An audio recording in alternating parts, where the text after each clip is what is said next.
Ladies and gentlemen, welcome to Season 5, Week 4, maybe Week 5. We don't really know what week it is.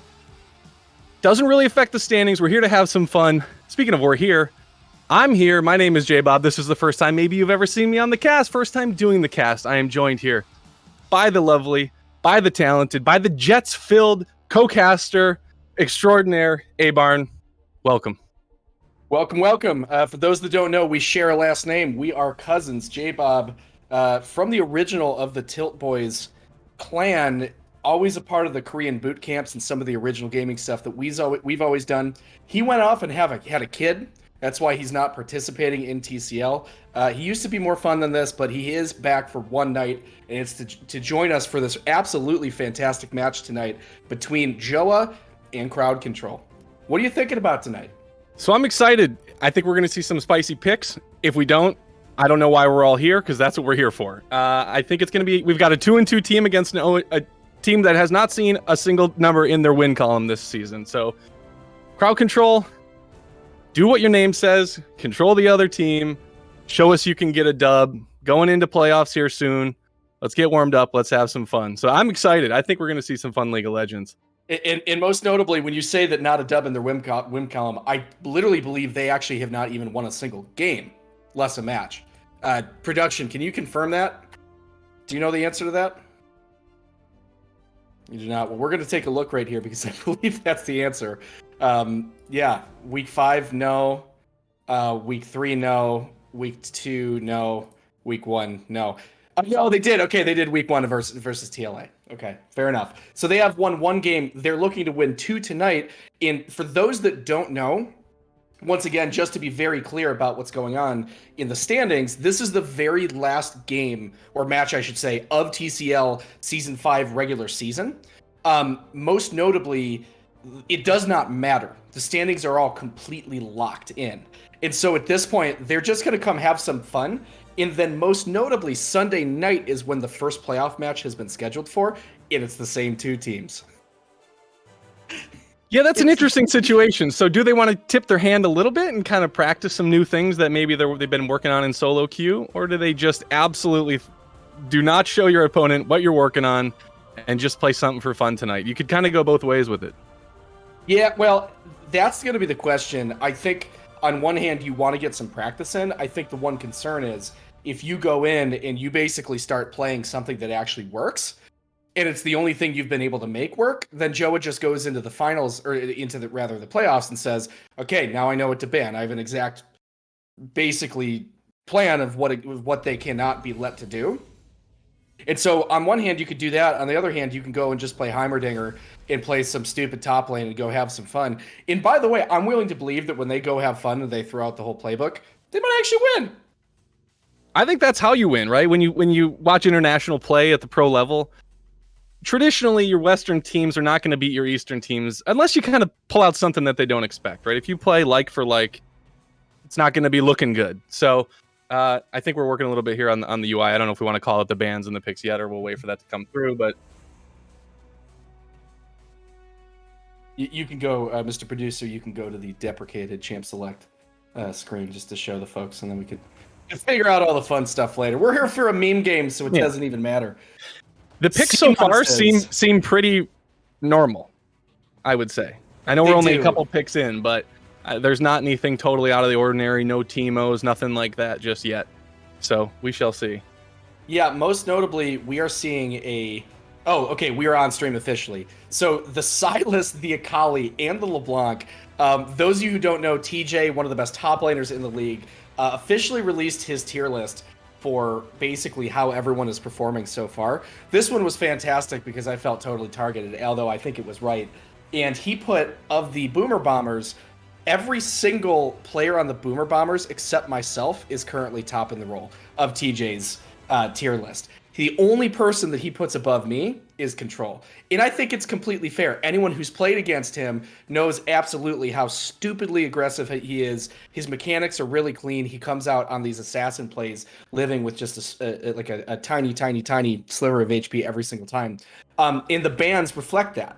Waj does not want to play against that garbage, and you're seeing 3 bans thrown away right at the beginning. Yeah, so when he didn't put you on the list, you took that personally. Like the famous Michael Jordan, of course. You're sitting in the city, the Windy City. You gotta feel like Michael Jordan. If Control does not pick something here, they are gonna really ban him out. So I think they've really put him in a tight corner here with the pick ban. Yeah, they totally have. Although, I mean, again, Syndra's still up. Syndra was just reworked, and that champion is absolutely disgusting right now. So we have Syndra on the table. He plays a whole lot. I mean, we saw him play. Not that I want to see it, but we did see him play the Talia. Speaking of recent changes, let's see. Oh no! I don't think those are live yet. Oh, they aren't. Okay. Yeah. So for those of you that don't know, Malzahar is getting a change that is now executing minions under a certain threshold when the what is it? The corrupting the void. I don't know. I the E. These things. Yeah, when the E is on it, it kills him at low health, and it's going to help his wave pushing. Most notably, Set has been picked here. Could it be Set mid? Could we see a Set mid here? I don't think Control has the cojones. I'm assuming this is a Jaws set. The thing I'm interested in is that we've literally never see him play it.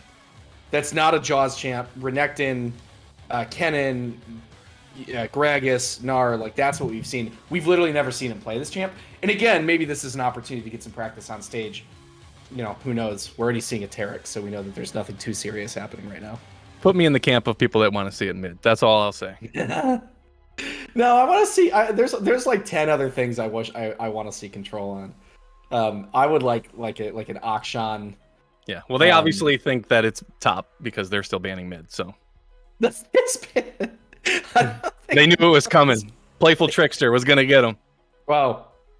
Yeah, I don't know that we've ever seen that from Control, but it is what it is. That's awesome. That is a traditionally I'll take mid ban. Who of course everyone knows of the relationship between Control and I'll take mid. There's traditionally a player or something that he would play. I've never seen it from Control personally, but again, he's a Diamond 1 flex player, whatever his peak was, so he could play really whatever he wants. By the way, most notably, because in chat is being asked, Rudy has been subbed out. He has his softball championships, unfortunately, tonight, of which he's the captain, so he could not skip. And so JOA on the match that didn't matter, but it could have mattered, so we have to say good on him, allowed the substitute to happen. And TCL, oldcomer, season 3? Whenever he was in, Tilted Tom is officially back in his role as a support in TCL. The Set mid dream is still alive. Could be Volley jungle. Just saying. It is. I'm really hoping that's not what we're going to get, but there is a possibility. I want to see something just purely degenerate. Like, I must say here, like, this comp actually looks pretty reasonable, and I understand they're trying to get some. Yeah. Oh, we're seeing some interesting hovers here. It's funny. I saw a Reddit post about an Ivern main who had gotten to, I believe, to Masters in all roles as Ivern, and he actually said the easiest climb was mid lane Ivern. Apparently, it's really good with all the changes of the damage he gets from placing the brushes. Yeah. But yeah, officially that like Masters Challenger, he's like Ivern 5 role is like literally his name. He said that mid was the easiest one. So there you go. That was a possibility. Good stuff. All right. Well, no troll picks necessarily. We see the Swain come out to go up against Orianna. Should be an interesting matchup. Both scale pretty darn well. One a little more team fighty. The Set Aatrox matchup is just going to be a slobber knocker in the top lane. Absolutely. That'll be fun to watch. I think Aatrox in Worlds right now is 100% pick ban and the highest pick ban in Worlds. So shocker to see it here, right? Yeah. Most notably, I actually completely hate Crowd Control's comp. I think it's just terrible. I think Aatrox is just going to absolutely eat up these the tank frontline picks of all of these I just don't think there's enough damage going on, right? Hecarim's going to take Conqueror. Oriana's going to build a Liandry's. Tristana's going to build like full carry with Kraken Slayer. You've got a Taric on your team preventing any of this like too much dive going. I don't personally see how crowd control teams win this unless they get ahead early and there's just not enough damage to take them down. It'll be interesting. I have a little more hope for crowd control's team comp than maybe you do. I think the Kaiser Swain will still put out some good damage later on, but you may be onto something with the slight advantage there to JOA. Yeah, I think so. Most notably, anyone who is in the Discord server, if you would like to join and give your thoughts on these last couple minutes of Champ Select as we tick down, join the Customs Lobby channel. We will pull you in. I would love to hear some thoughts, especially from the most degenerate members of the server. I mean, give me the worst possible takes. Speaking of degenerate behavior, could we get a prediction in the on the stream as well? Oh, true. I'm on it. Slash prediction. Yeah. I want to see some people push their chips all in. Tell the folks a story while I add this one up right here. Tell a story. Sure, why not? Yeah, so A-Barn was mentioning some Korean boot camp, a couple seasons ago, where we did that here on LAN, sort of last minute push. Somehow I think we all made it into Plat through definite playing of our own accounts and everything like that. So that worked out pretty well. Yeah, thanks in the chat, man of the people, thinking about everybody, wanting you to get as many channel points as humanly possible. Little tip on the prediction. Don't bet right away. Wait till everybody else goes for the favorite. Let those odds be ever in your favor. And then dump all your points into the underdog. Just like quadruple up. Become the kingpin of the channel points. And you'll be lauded after. All right. All of the TCL fans. It is officially live. It is a 2-minute period, so get in quickly. I thought about extending it to 5, but I figured that there is an actual chance. Well, the problem is if we extend it to 5, we'll be in game and someone might actually get first blood. Oh yeah, we're gonna see some level 1 shenanigans. I guarantee it. I would hope so. Again, if not, why are we here? Right? That is what we're here for. So. Well, right. Like, hey, listen, I totally get it. You got to get the practice in. That's what they're trying to do. Like, on the other hand, come on, this is time for some fun. It's the last game of the regular season. We're going into playoffs. Like, usually this reminds me of AI Box, who always writes a poem before the TCL draft. And I feel the same way about playoffs as I do about drafts. It's like a very like Christmas-like.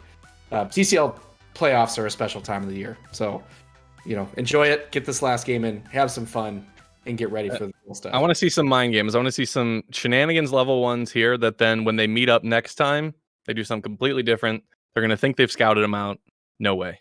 Well, that's kind of what I was saying. Like you can't pick stuff that you actually intend on playing because like if it goes poorly, then you're now suddenly like you just suck and you've like the entire mental of your team is just completely boomed because you can't even win on the thing that you wanted to play. And if it goes really well, now they know exactly what you want to do. And by the way, it's the only time you found success. So like, you know what I mean? It's a complete like lose-lose scenario. I feel like. 40K on Team CC. Oh my god. Yeah. Oh man. Or 40K against. Wow, this is a lot of channel points going the other direction, I must say. I think they heard my strategy, and we saw some people who are going to be throwing in some last minute big bets here at the last second. It's definitely not me doing it. All right. Thanks for all the channel points, folks. Definitely not you. Yeah, see, the problem is I don't get to have any fun because technically when I'm logged in, I don't get to see whoever starts the prediction can't bet on it. Yeah. Yeah, correct. Gotta have production do that next time instead.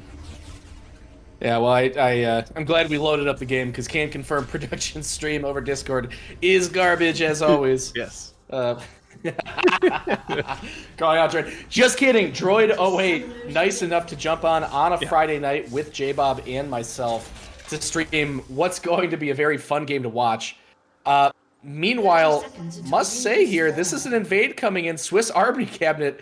Yeah, he saw enough from the very beginning. I think if they had wrapped around correctly, he wouldn't have been seen that quickly. Yeah. But yeah, they're going to come in on this invade, and the ward is going to go down. But yeah, that's it. They're just going to leave, get a little vision, head out. Maybe that was the shenanigans that they had planned. Pretty weak shenanigans, but something, I guess. I was hoping for something a lot more dramatic, I will say. Yeah. I was hoping for Leona flash E into a Swain would have taken the E, just some crazy combo just to catch the Tarek. But by the way, production, the teams are on the wrong side. So if you could do the little drop down and hit the update button real quick. Update. Update. That's right. Get those teams on the right side. So that just so everyone knows, the janky old apes are actually on blue side here. Crowd control is actually on red side. And so once this dug, there we go. We're in, baby. All right, everybody, we're back. We're out here. Any specific ideas around certain lanes you want to share? Anything you feel is super one-sided, or what are you looking at from your perspective? So from my perspective, I'm looking at the top lane primarily. Hippogriff, known as a TCL player who is either going to int or absolutely pop off and carry. Musical Jaws, most notably, has not had the best season. He is first-time TCL. Obviously, he's got a lot of experience with League of Legends in the past. But he's back, and he has not played competitively in years. You know, and I won't lie, he struggled a little bit on some of his matchups. He had a great Aatrox game last time, last week that he played. Hippogriff has been playing a lot of Yone. It's definitely his most played champion this game. The Aatrox, I'm not going to say it's new. He knows the champion. But I think it's something that JOA wants him playing as this really high priority pick during the playoffs. And so I'm looking to see what happens in the top lane because we want to see Jaws step up, have a good lane, be able to actually like show up to the fights ahead of time and have his presence. At the same time, Hippogriff, who, you know, is kind of Yone one trick, we have to see him show a little bit more to be able to stand up for the likes of Blood. So top lane is what I care the most to watch about, but obviously we've got great lanes across the board. I'm with you. I think top will be the most interesting. I'd like to see Jaws try to bully Hippogriff a little early. Obviously, he's not going to scale as well, but I think he could get a little advantage here. Here's the exchange going on. Yeah, it does. All right, well, he's playing the lane correctly, and he's. I will say the one criticism I have about Hippogriff is he will take the same trades no matter the lane is, you know, has double the enemy minions or it's a completely even state or whatever.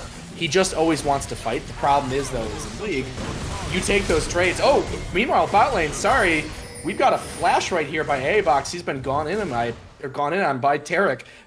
And yeah, he's had to flash away. This lane is going to be a very different outcome than we originally thought. Meanwhile, top lane, Brook Stout coming in on the gank. Hippo has lost a trade early, but Musical Jaws has used just about everything. The flash does come through. The charge comes through from Brook Stout. Now Jaws wants to try to get a little something out of it. That will be first blood coming from the top lane. Wow, that is rank 1 first blood right there if I've ever seen it. That made that flash. Not sure I agree with that there late in the game, but he was trying to live, trying to give it his all. Obviously not working out for Jaws there early. That is going to be big-time trouble for Jaws in the top lane. I was going to say, sometimes you just got to be willing to die for it. Right now, we have another flash come through. Calber on the Reform Bully, who's just a little bit too far forward as he's trying to get that Scuttle Crab, but at what cost? He gets the crab, but he gets crabbed. Yeah, I thought you were going to say he's got crabs. He might have both. We might be looking for a regank up top with Rook Stout. We'll see. No, they're both backing. No, unfortunately right there, the Aatrox was just too low. And so maybe if well, meanwhile, we go back to the bot lane. The Tarek has gone in again. The flash is going to come through. Box is going to trade with Calbert 1-to-1. And Box actually probably gets the best benefit out of that, given that he was already pretty low. In the mid lane, Control has gone in. Waj is looking really low. And we do have a potential solo kill angle. Yeah, Waj still has flash, so he's going to decide just to kick him out of lane. Get all the farm difference for Control. Yeah, and bot lane here for the crowd control. I agree. I think A-Box came out okay there. He's going to lose a couple CS. No, he's not. Control. Under tower. Control. This is one of the meanest things you can do is prevent the enemy bot or the enemy laner from backing like that. This just feels so terrible. You got to love the disrespect. It is massively disrespectful. It's exactly what I'd expect from Control as well. So I still have my eyes on the top lane here, as we do on the stream. I don't. If Jaws takes another death here, Hippogriff's going to run away with the lane. I will say Jaws is not too far behind in CS. Yes, there's more minions there, but he did catch that big wave under his tower when he came back to lane without using his teleport. So he still has that for potential use here around an objective.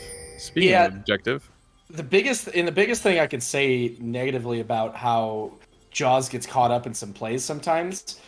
He actually is relatively decent. Oh, Jaws right here. Actually caught in the top lane. I thought that was going to be decides not Caster stand. Curse. I thought Caster Curse and Jaws was dead. Yeah, I think he probably should have been. I think once the once like the shield had come out, I think that Aatrox probably had a little more juice. But neither of these players want to die, so I get it. Crowd Control picking up the Cloud Drake during that little bit there. So, all right, we'll take that. Yeah, we absolutely will take that right here. Control using the ultimate on the mid lane. We still have the Shockwave showing up. Rookstout is here. Control actually looking like he knows just by the way that Wojtek is playing. Oh, he does get it in, and he actually will be able to potentially flash in if Wojtek stays too long here. The ultimate's going to go away, and both teams are going to run away from that. Like, they realize Control had just too much damage potential at that point. Yeah, Control played that perfectly. I don't think he had vision there in that bottom bush, but he knew that the horse was nearby, so he played real careful right on the edge of it, and I hope he stops another back here with his W. We'll see. Yeah, and oh, we have it all coming through. Jaws with the solo kill on the Hippogriff. What an incredible look from that Hippo staying around too long. Looking at Jaws saying, this guy isn't going to go on me. Yeah, he went on him, and he gets the solo kill in the top lane. Wow, that is a big oopsie for Hippogriff. My guess is, yep, here comes TP top, so he's got to lose TP for the deal as well. So that is trouble in paradise. Jaws, looking at a really, really unfortunate lane position, brings himself back with a really, really smart play. He had to make that play at that moment, or it didn't exist anymore. And he brought it, and we've got a fight in the top lane. It went from Caster Curse to Caster Bless, I guess. I don't know. He's really turned it around.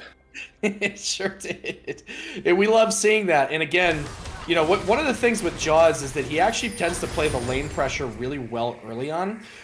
What he doesn't always have the right barometer on is where is the enemy jungler, what are the gank timings early on in the game where they're likely to come. The communication between him and Bully isn't always perfect, and unfortunately that's what you see sometimes, is the two of them just, you know, will not link up and Jaws will get caught on ganks. But meanwhile, Bully has come over the wall and he does want to contest this Herald play right there. Wojtek is a little bit ahead of Control, notably Control with a level advantage though, so I don't know that Wojtek can hold on to the priority he has. And yeah, Bully's just going to jump in and they're going to say, your Herald, my Herald. This is pretty easy. That's a great look from the priority crowd control. Yeah, they're really turning this around. Lane. Missed it, bot lane. Oh my god, while we were looking at that, Swiss Army cabinet dives under tower, and Cal joins him, and they actually find a Hypox while Leona is missing. Turns out Taric Ultimate, pretty good for diving the tower. It sure is pretty good. Oh my gosh, that was a couple plates for Cal as well, so we see a swing in the top, and we see a swing right back in the bottom as well. This may be a tale of the two lanes and which one can carry harder. Now, what's your prediction for what happens for the rest of this game? Well, you know where my channel points went, so we'll leave it at that. How about we play a little game called Predict Where the Herald's going to go down? I'm thinking mid lane. Yeah, I think it's just that, like, when you are on a team with Control, you need him to go play the game for you. And meanwhile, as we're talking about it, Wojtek here does still have flash up. He's going to be using it right here. The damage has come through, and it's just not going to be enough. Reform Bully does jump in. He was actually already dead. At that point, he needed to actually flash the Nevermore from Control. Does not use it, gets pulled in, and he just dies. And as you made the prediction, Herald's mid lane. Yeah, I would have maybe liked to see that Herald held for another wave and then used to actually maybe finish that tower, but we got the horse looking for a fight in mid. Yeah, I don't know about that, buddy. I think you just go and collect some of these minions. There's actually nothing for you to do here. We are looking back up at the top lane where these two folks are just beating each other up right now, and I love to see it. Jaws does have flash advantage for the next, 30 seconds or so. So we'll see if he uses that to his advantage or if he even realizes he has that advantage. Okay, wait, I kind of have to... I actually didn't even look at the flash advantage. Now I'm sitting here wondering how Hippo let him just walk up to him and get ulted. But meanwhile, Jaws going, the ult is going to come through. He's just going to kill him! Jaws looking ridiculous! The Aatrox goes way ahead of Rookstout. Rookstout does want a little bit something, but I do believe he still has the shield up under tower. He's going to use it, does not have the pull to bring him in. But Jaws taking control of this top lane away from Hippogriff, and that's not exactly what we expected, but he is playing set like a monster. His name may be Musical Jaws, but it feels like he's playing musical chairs out there and yanking the chair out from the guy next to him right as he's about to sit down. So it's looking like a bit of a cakewalk to keep those references going there for Musical Jaws there in the top lane. I'm loving it. Pretty good. Well, he does need to catch up in CS. That is one of the downsides right here. Is he just is pretty low on what's going on with his crowd control score. And when we look at the gold, oh, mid lane, we do have a flash coming through for control, but he will not be able to hit the Nevermore. Voitek hit the ghost right at the very beginning of the fight. Is going to run out. Is going to be alive. Reform Bully is coming around, wanting to be a part of this, but I think Voitek's just going to get out with a ghost use and nothing else. Voitek still has ult. I'd like to see a cheeky dive here, but probably not going to happen. Yeah, I don't think so. Most notably, Bully actually started the dragon, which I think is a little bit of a suspect move. Yeah. He gets poked out. Bot lane has lost all priority. They're still killing a wave. The dragon has been started. Most They're notably, coming. well, both mid laners are not in a position to fight. Control can at least join. This is a 4v3, and so what's going to happen here? Reform Bully is in on it. He's looking for the smite, but it's going to be a little too late. He does not have ult. He's going to get one shot. He's actually still alive. He's not going to get the dragon. If he lives for long enough, potentially hope his team for this. AI Box now uses the ult to try and chase Calvert. Calvert gets the flash over the wall at the very last second. Swiss Army Cabinet will now go down. Control with all the damage right here. Can Box go down? He will not, and Crowd Control is going to win the fight despite not actually getting the dragon out of that. So what do we have there? A 2 for 2 plus a dragon. Yeah, Calvert just barely making it out with a couple HP. That probably would have been the swing there if he died. So I think that's crowd controlled, not getting the advantage out of that one.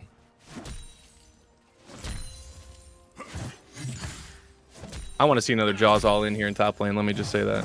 Oops, sorry, it's muted. I gotta stop pressing this mute button. So I do have one comment about that fight. AI Box actually showed, I believe, a bit of lack of Kai'Sa experience. I believe he had an opportunity to use the ult to go over the back of the pit because he knew Tristana was there. The question there was, did the vision allow for it? Because I don't know. I don't. Yeah, I saw Kai'Sa ult at the start of it, not when Triss was running away. Oh, yeah, I think it's just one of those things that if you're playing Kai'Sa, like, your goal is for the chase, and you just have to know you got a really low Tristana. She's gonna look to get over that wall. If you have any ability to, you want to go and try to find a way to chase that. So, unfortunately, he gets away, and if Calvert dies from that, that's a completely different outcome for crowd control.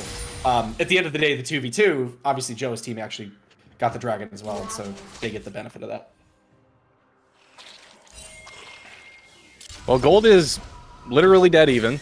Kills are literally dead even. Dragons, dead even. Towers, I'm going to do it for you one more time. Dead even. We got a game on our hands. It's like Tyler won rank 1. I hit him with the rank 1 earlier. Couldn't do it again. You can always quote that video. There's really no... That video doesn't die at any point in time. Fair enough. It just stays forever. Have I told everybody about meeting Tyler 1 at the LCS final? The man is short. He is short. He is short. But you know, hey, I asked him for a selfie, and he gave me the look like, yeah, I'm used to this. Rook Stout, by the way, walking into a Leona who's roamed top lane. Oh no, the pole's gonna come out. Okay, he does still go down. Jaws almost completely trolls his teammate, but the ult will come down. Hippogriff now trying to jump away, but it just won't be enough. The crowd control from Team Crowd Control has got him down way too hard, and they're ultimately gonna find 2 for that.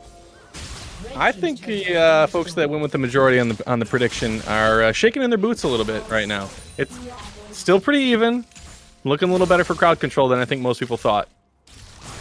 Yeah, I think it completely is. You know, in the one thing I'll say about this team is they don't. They've had games where they've looked fine early. They just have to not throw. That's it. You just have to not throw. You have to not do something stupid. You know, there were a couple times, and it's no specific players. It's just like you look at their match last week, and they were like about to win, and then, you know, a couple bad engages, and suddenly the game's over, right? It's like you have to play simple League of Legends. You have to understand what your win conditions are, and you have to be patient. This is crappy amateur league. This isn't pro. You don't have to make every single movement on a knife's edge. It's better just to be safe, make the right plays, and basically reduce the risk of potential downsides. That's really all it is. So hopefully we can see that from them today. Yeah, if you look at Crowd Control's last series and you put your hand and covered up the win-loss column and you looked at the damage charts, KDA, you would not believe the Crowd Control lost. So you're spot on. It's all about how you're going to be playing that later game. Well, that's a good point. They were up in gold for most of the game, and yeah, sometimes you just lose that. But yeah, I guess we'll see here. Most notably, the bot lane AI box looking at least relatively decent this game. He will only scale up, but Tilted Tom, the substitute player, showing up on the roams, playing his favorite champion, Leona. It is a substitute, but he is showing himself, finding a way to be useful here. Yeah, it's an interesting point. You're talking about him being a sub and talking about how not everybody has a deep champion pool. Do you really target the mid laner who could probably play just about anything on your pick ban, or do you maybe go for the guy that hasn't played in a while and you know maybe the one or two things he picks and you put him on something totally weird? So that was... Well, there's a middle ground because it's one of those things where, like, yeah, Control could be successful on anything. The thing is he's had so much practice with both the Sylas and the Akali. I do understand why you don't want to give him those champions and just have him take over a game, right? Because we saw it last time, like, he almost took over a game on Akali versus my team, and then he played Talia game 2, and, like, I mean, yeah, he did damage, but he didn't actually do anything. It was not nearly as terrifying, so I get the pick ban strategy, and against Control, he's just so potent that sometimes you just have to not give him champions, even though he will be effective on everything that he ends up playing. So looking like a dragon fight. Jaws does have the TP advantage in top lane. Again, not sure he knows that over Hippogriff, but that could be a major factor in this next Drake. Yeah, it can be, and it should be. Most notably, these teams right here are one-on-one on dragons. Jaws is trying to push this in. Hippogriff does go back to get the HP. Oh, the engage has actually come through. Swiss Cabinet goes on with the Taric. The Rift Herald has been summoned by crowd control to go and basically break down mid. They're going to want to be able to turn this into the dragon. Nothing coming of that fight. Meanwhile, the two top laners. What was that Herald usage? Was that just a timeout? The tower died before the Herald even charged in, and it is now just sitting there. Well, what they're trying to do, see, this is what I don't understand. They've got Wojtek in the mid lane right here, and they're being very, very slow. They have TP advantage, as we called out, and unfortunately, they're just a little bit too slow onto this. So this will be an interesting fight. This is a 4v4. Jaws is not going to show up. Brooks now does go in. AI Box has to ult over the wall. He's doing damage, but the Taric ult is just able to do so much for him. Calbert has now jumped in past him. Calbert just doing tons of DPS. AI Box barely a part of this fight. He will be able to kill Calbert, I think, here. If he gets one more auto attack, he kills Calbert. He does not get it. Control. Ultimately, triple kill in the middle of the team. That's about to be a quadra! Quadra kill for Huni. I mean, Control. Fantastic play by Control. And yeah, that's what they pay the man for right there. The team fight's looking cursed. The ADC is not able to be a part of it. And Control does control things anyway. We may see Jaws even put some pressure on this top lane afterwards. Yeah, if I'm... Oh, the ult's going to come through. We're onto it, as you suggested right there. A lot of damage onto Hippo. It is not going to be enough. He's got to be safe under tower. I would have liked to have see him go and kill that tower first, yeah, and then go for that. But you know, sometimes you just gotta beat up a man. Well, they pick up the Drake, as was foretold by somebody. I don't know who. Jaws might get the tower here if he can push this wave quick enough. Hippogriff did just back. Well, I guess he's TP, but will he use it to save that tower when it's that low? Probably not. I will point out that there is a 6-0 Swain. He's bringing the pain. Yeah. Target him with the ban, and that did not work. Bringing the Swain pain train onto these noobs. This is what we have here, and unfortunately with Control, he will always find a way to carry. And I actually like Swain as a champion. The problem is when he's playing these like single target assassins, like, okay, that's fantastic, but you don't have the ability to carry the late game team fights. On Swain, he gets in the middle of the 5 people, you can't kill him. It's going to look a lot different this game. It's 200 IQ. If you have bad positioning in fights, just start picking Swain. So when you get caught in the middle of everybody, it's actually to your benefit. Not that Control has had that in the past, but it kind of is working out here. He just, stood in the middle of everybody. And we did see that top tower go down to minions. I don't think there was a local goal on that because Jaws was long gone, but... Well, Swain is a fantastic response to a dive comp that looks like Taric, that looks like the Aatrox, that looks like the Hecarim, because they're the ones that are diving onto you. And so if you just stand your ground, you get in the middle, and you eventually get a stopwatch, you stand in the middle of everybody, and you get to just basically do Swain things for free the entire fight. And that's why I like the pick so much. Just taking a look at gold while we have a few seconds of downtime here. Not even up by 1,000 on the crowd control side. even though they're up 4 kills, a dragon, an extra tower. So we're still seeing JOA's team hanging in there, certainly. Well, in most of what's missing on the gold lead side is that AI Box is just really, really far behind. Yeah. You know, almost 2,000 gold. Meanwhile, these top laners just beat each other. Okay, I actually categorically disagree with that engage right here. Musical Jaws kind of wastes the ult, and I honestly think Hippo could have gone at that point. But Hippo's just going to be a smart lad. Pick up the farm. Oh, we do have to fight. Hippo has a chance right here, but the damage is coming out so strong for Musical Jaws. Hippo deciding if he wants to re-engage. Will he end up going for it? Obviously, Jaws having a ton of healing from the passive of Set, just being able to get himself back up. The ult is down, and Jaws is looking for it. I bet he's wishing that he had the ultimate ability right now, the showstopper. He does not, but he's going to be looking for the engage here. And can he bring it down? Hippogriff flying too close to the sun. My brother Icarus, what are you doing? Could have seen that coming. That fight was never going to be a good option, and he's going to have to use his flash to get out of it. He's got the wings, so you're right. He's flying too close to the sun. I think Jaws had maybe a kill chance there with the flash, even a flash auto. But I think he's going to put some hurting on that turret now. So Jaws is showing him what's up. That tower is going to go down.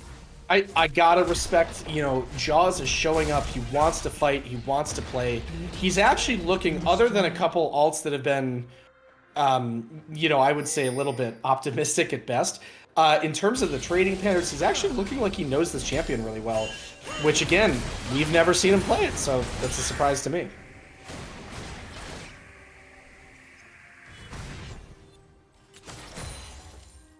These two teams right now setting up for objective control. We're seeing crowd control actually be able to assert a little bit of vision dominance. Unfortunately, at some point, they're going to be able to show up at this Baron. There is a ward being missed that Leona is running over right now that is pretty crucial into the understanding. But yeah, at this point, you basically, with the Swain, have to go push your waves, get the TP ready. Jaws has it. Show up at Baron and get them to walk into you. And again, if they walk into you, you win the game. That's what happens with the Swain, and it's what you want to see. And so we're going to have an option here with the Baron happening, and potentially with the Dragon that's coming up as well in 45 seconds.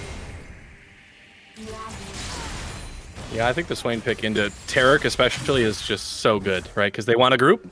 So do you.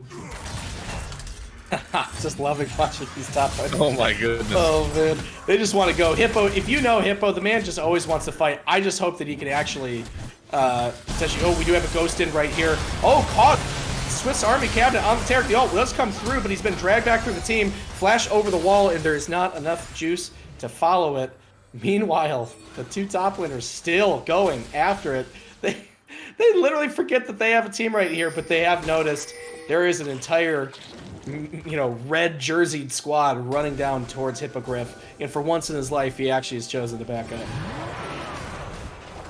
I don't know why they're taking TP. They don't TP into the fights. They're just slapping each other in the side lane. You love to see it. Well, Hippo's funny because he always said that he wanted to take Ignite, but we do have a flash right here. Hippo just wants to go. A lot of potential damage here. Control does have the ult. A lot of damage. Reform Bully has jumped in, and the Tarek is going to go down first. Will the ADC follow? The ADC is officially dead, and a lot of damage back onto the team, but ultimately, Control is just going to run through, and none of this burst damage is capable, even with the Orianna Shockwave, of actually killing him. And finally, AI Box shows up to a fight, gets a kill, gets a little gold in his pocket, and Crowd Control has safely taken the best of this game. Box must have heard you. I know he's not supposed to be listening to the stream, but you talked about the chase after the cleanup. There it was. Crowd Control taking their third Drake. They're on their way to looking pretty solid here, but do not forget the past 4 series this team has played. They look good. They look pretty. They're ahead in gold. They're ahead in damage. They're ahead in everything, and they lose.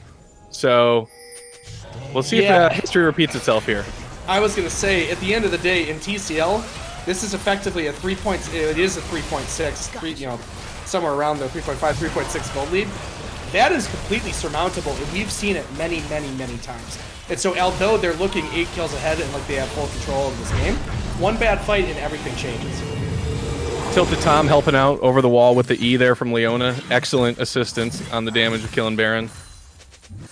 I think I don't think that does that actually hit minions. I think so. It doesn't like pull to him, but I think it does damage. Maybe not. All right, you're the support now. Oh, you can't. Okay, so you can apparently clear away with it. So and you can assist in a Baron kill with it. And I believe its rank 1 damage is like 60. So yeah, you know he's out here. He's out here helping. You know. That was like back in the day during that pro event many years ago, where the one support stole a Baron with a rank 1 Janet Tornado, which literally at the time did 60 damage. Yeah. You know, that's I don't know, like 99 times out of 100. Yeah. Even if everything hit at the same time, that would have never won. And so sometimes it happens. It's what makes League of Legends a beautiful game. We're seeing some good siege here. We are. They're just gonna slowly find their way in. I like the style of gameplay. You don't have to rush it. You don't have to do too much here. Musical Jaws. By the way, I don't know if Jaws. I believe he has not shown up to a single team fight. Was he at the last one? Was that an official? I think so. He was, but only because the fight really came to him, I think, you know. Oh, true. Yeah, that's right.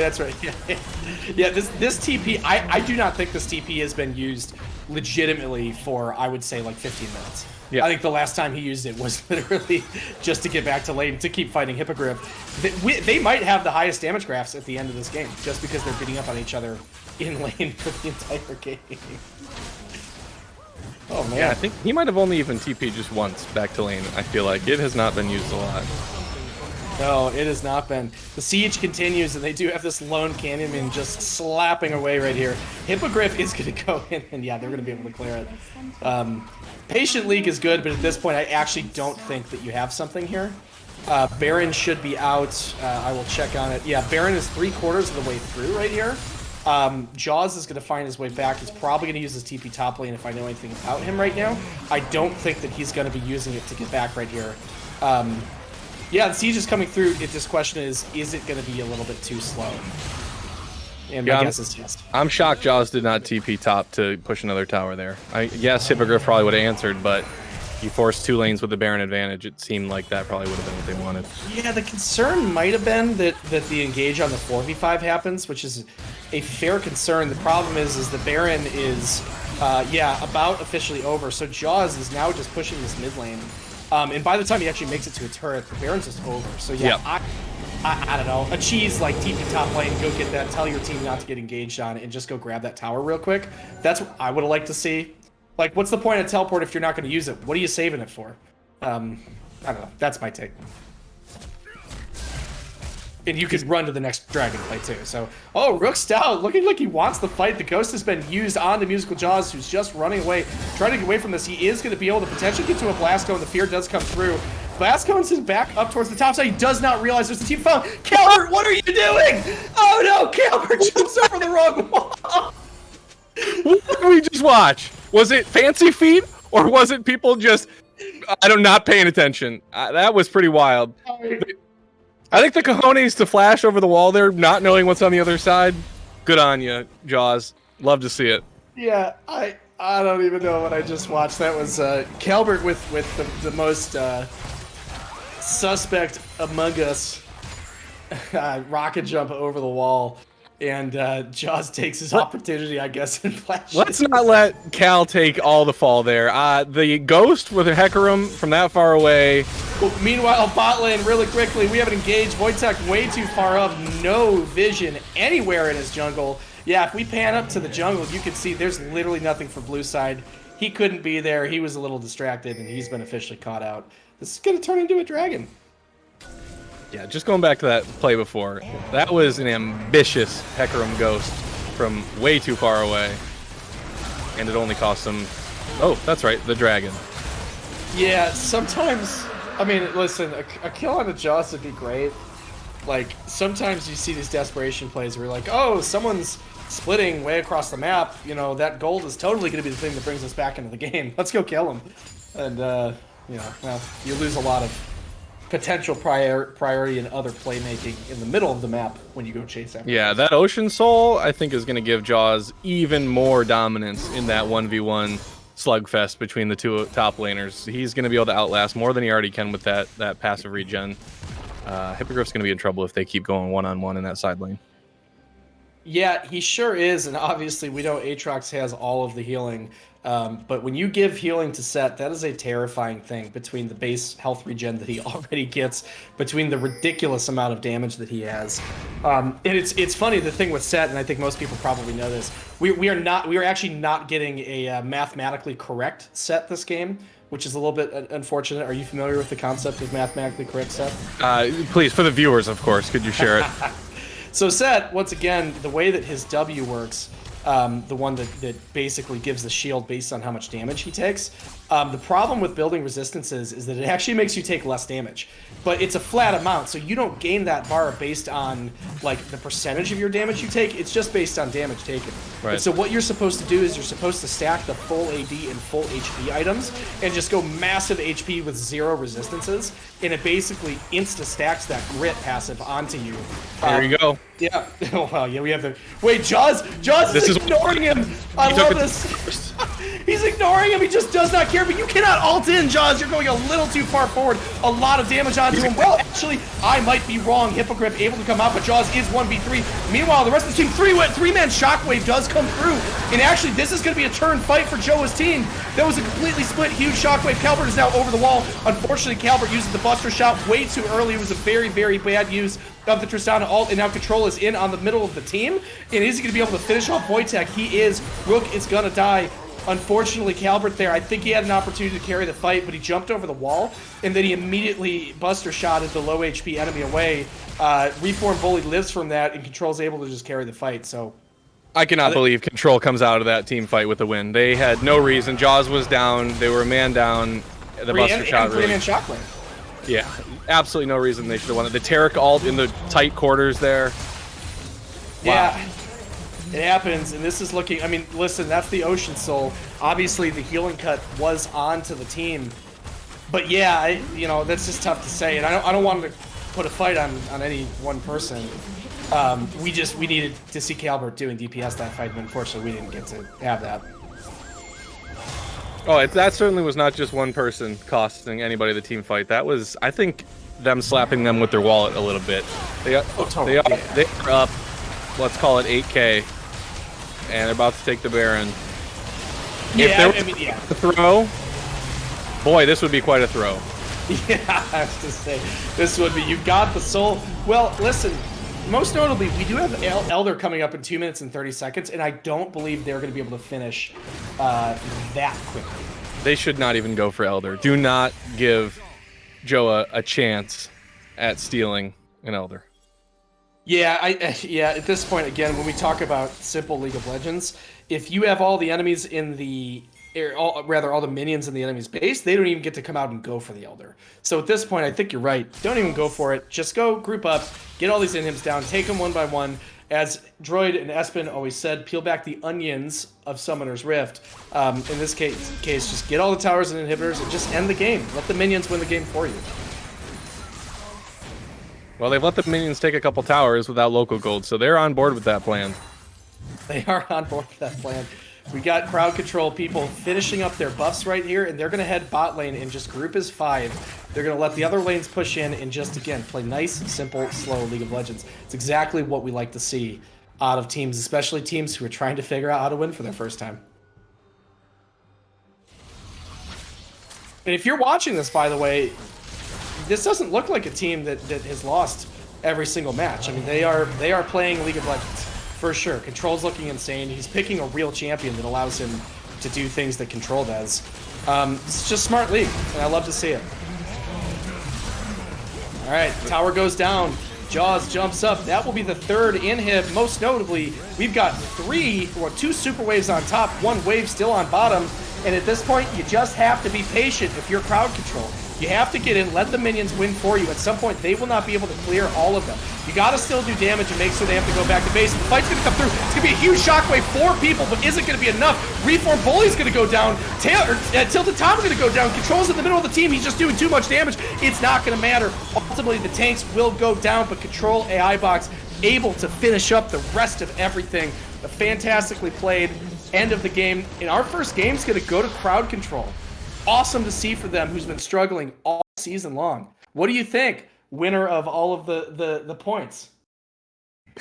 Yeah, again, quick shout out. Thank you everybody for donating your points to my cause and the couple other folks that voted on crowd control there. That was that. I mean, shout out to Jaws there. I mean, yes, if you look at the score line, Control himself, 12-0-9, no question. Absolutely pumping the other team. But Jaws pulling his weight, I think really making his team proud, showing Hippogriff what's up. You love to see it.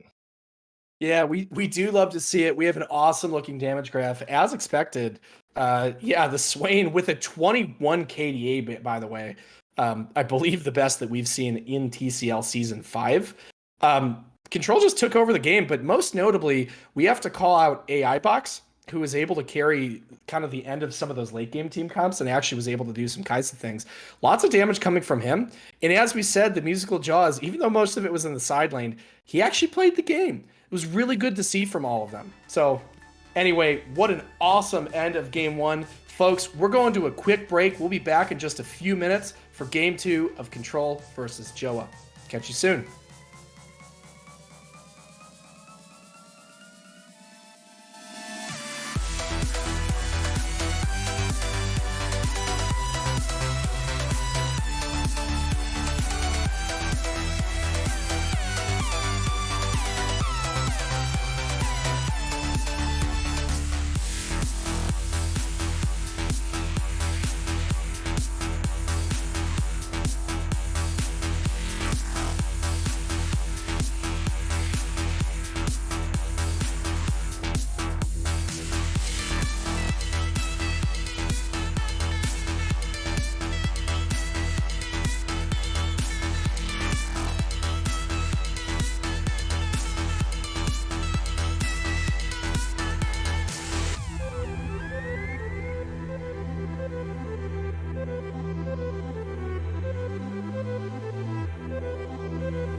madness when the curtain falls. Risk it all, hold nothing back.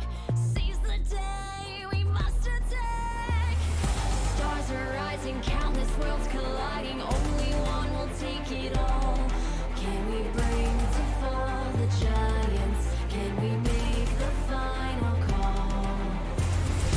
We are the ones to ignite the darkened skies. The champions of the world that we defy. We are back. What an absolute slammer of a game. I was out here practicing my VR. After I saw the set punching people, I just couldn't believe it. I had to get in on it. Jaws doing his work, trying to carry the team, crowd control, the team's namesake, really bringing it today. So I'm excited. I know you guys are feeling bad. You all guys have lost all your points voting on JOA. Thank you for the donation. We'll see what happens the second game, but I want to see you guys go all in again on JOA so I can reap the rewards. That we will. Yeah, most notably, Jaws putting the team on his back. Darren Sharper, hardest hitting safety in the league. Puts the team on his back, though. No, Jaws looking great that game. Control looking really fantastic, too. This is what I've wanted to see out of Control for this entire season.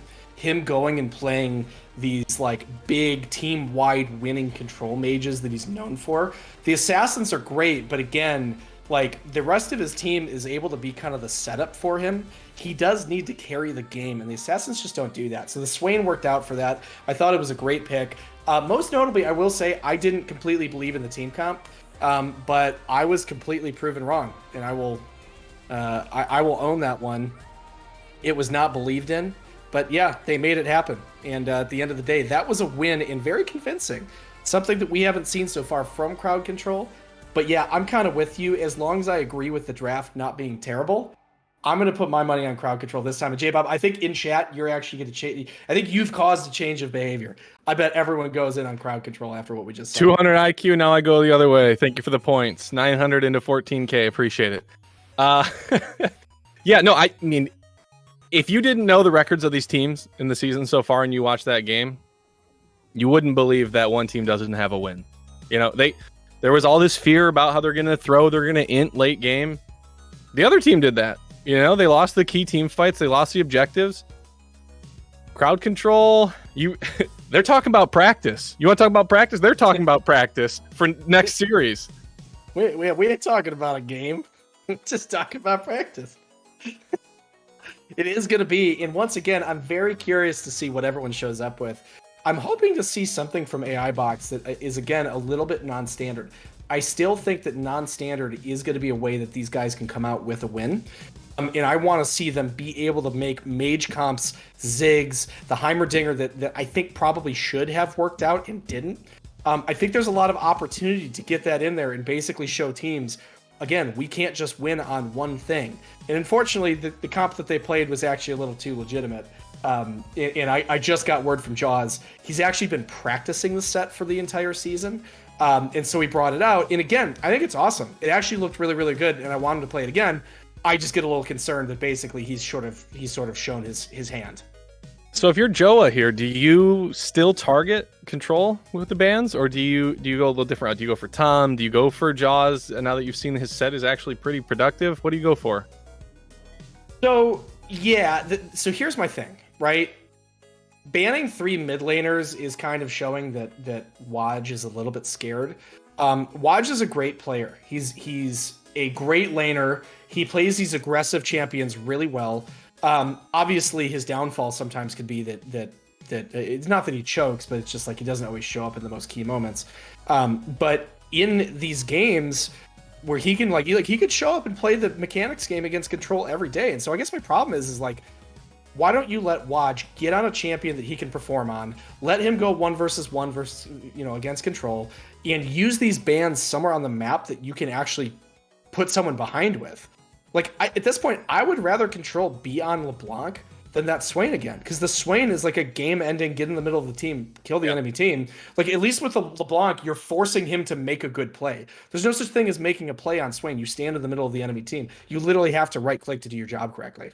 So slight modifications to JOA's bans, but they are still going for control. They do ban the Swain this time, so little adjustment there. But I agree with you. I mean, that's sort of what I was suggesting earlier on: is why go for the guy that can play anything on your bans when you have some people that might be a little more shallow in that champion pool, and they're going to be needing some floaties if you ban a couple of those on them.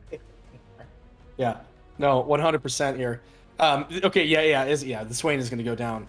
At this point, I really want to see the Syndra from control. Again, I don't know if he wants to show it, but like Syndra's just broken right now, so I don't think it's a thing about showing it or not showing it. Like, you should sort of be, you should be in a situation where these really, really strong champions that have just been reworked, you show that you're willing to play them if people aren't banning against you. Right? Ban against control. It's already showing to be held. Bring out another champion that you know how to play and make them regret being in the same Summoner's Rift as you. Well, you're talking about the Syndra pick. I'm up for seeing it, but I'd love to see it counter with the Fizz. I know you were a little skeptical of the Assassins and all that, but now's the time to bust it out. Fizz is a decent counter to Syndra. Playful Trickster stopping a lot of that. Can't get stunned if you know what you're doing. That would be a lot of fun to watch. It sure would be. Tristana, again, from Caliber. I think they're trying to put him on something that can be sort of like repeatable and get him some practice on it. Obviously, everyone knows him as the Chin 1 trick. Udyr in from Reform Bully, and I love to see it. I will say, I think anyone who plays Udyr at this point is just jealous of Bloodbath and Beyond, who made the Udyr top into the spiciest pick of all time. But yeah, we love to see it. And this Heimer has to be locked down. Honestly, if they don't lock this in, I've lost all faith. Nope. Oh, We've lost all faith. There it is. Come on. AI Box, come on. I think it's his best champion by far. I think it's not even close. Well, he's probably saving it for playoffs then. You know, if he doesn't need to practice on it. They know they can win with the Kaiser. They just did it. Why do it? Why expose it? I still would like to see that Udyr top. I know you were just saying he'd do his best Blood cosplay in the top lane. Maybe he's been secretly working on that one in the training camp. But yeah, I doubt it. Oh, Hippogriff with his Darius, his favorite champion. It's not the Yasuo. I was hoping we'd see the Yasuo tonight, but yeah, I gotta say, with a game that does not matter at all, I'm a little disappointed that we're not seeing any cheese whatsoever. I get that both teams are practicing, but like, come on, you got to throw in something a little bit fun. They're taking it serious. This is their preseason, if you will, but for the playoffs.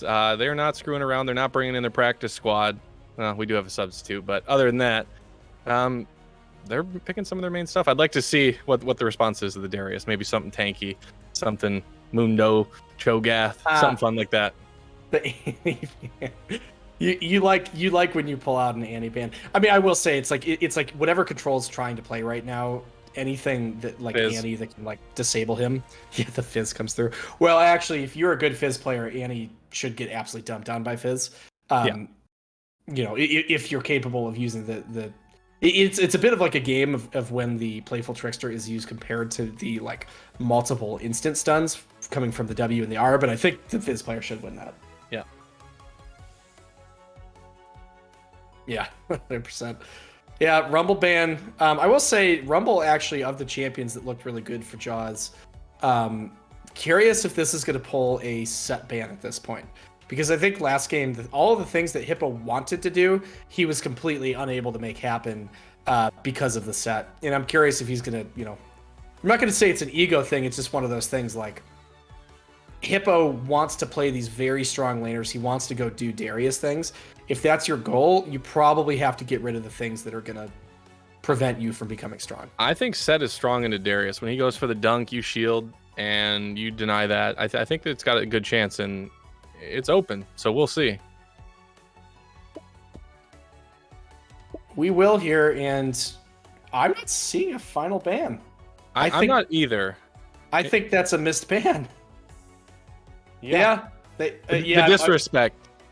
I'm sure they probably reached out in chat and said, hey, that's a... I am curious. Unfortunately, we don't get to know what they banned here. I'm guessing it was Set, but... I asked for the Mundo. They gave me the Mundo. Yeah, it could also be... That's a top Mundo. That is a top Mundo. It could be another control ban. It could be Syndra. I would believe that Syndra was a champion that they wanted to ban here. Yeah, that Heimerdinger is not getting locked in. We know that one for sure. That's the AI Box champ, but AI Box has already picked, and I'm thinking Syndra is the pick here. Azir. Sneaks it through. And when you were talking about control mages earlier, I was thinking to myself, maybe we'll see an Azir. Here we go. Well, okay, control is notoriously terrible at Azir. Yeah. I remember he played an Azir game in our playoffs. This is season 1, of course. But I've played against control a lot in my league career in TCL, and I can say that Azir, of the champs that like he has played, it's not good.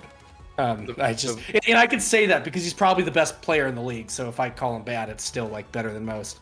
The Vlad pick is interesting. Into the Azir. It sort of makes sense. Yeah, Azir should destroy this matchup. Yeah, do not let the Vlad scale. Easy clap. Hey, can we get another prediction for our boys in the chat here? Again, I was just looking to farm points off people. That's the only reason I care for this. But another prediction, and once again, if you want to come in and give your thoughts on the draft, go to the Customs Lobby Discord channel. We will put you in, and you can talk a little bit about what you're expecting from these two teams. In the meanwhile, we will go ahead and start a prediction here. Interested to see the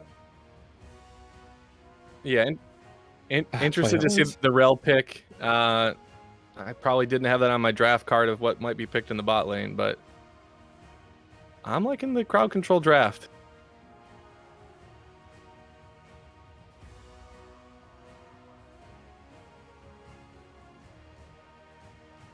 All right. Multitasking. No, it's all right. Sorry. No. I'm just sitting here. The reason I'm not talking is because I have my bet ready to go right off the bat. So I'm just waiting with bated breath here for it to show up.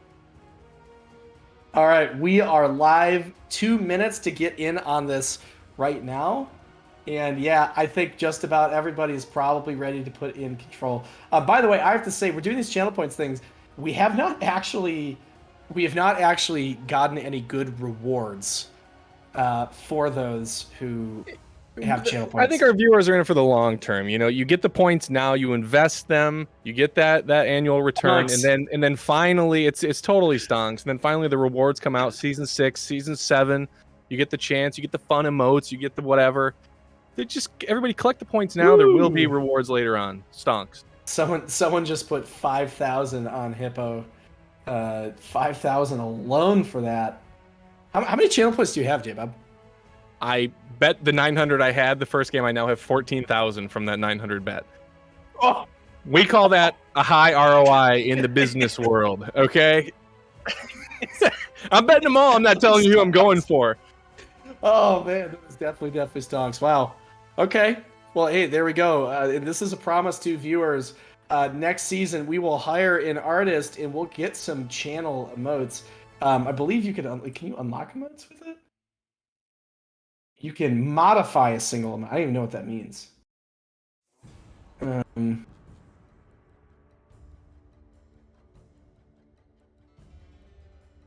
Oh, I see. Twitch Prime. Twitch Prime. Twitch Prime. Yeah, there you go. Yeah, no, yeah, that is a good, by the way, for everyone watching, TCL, obviously, we have gone full business at this point.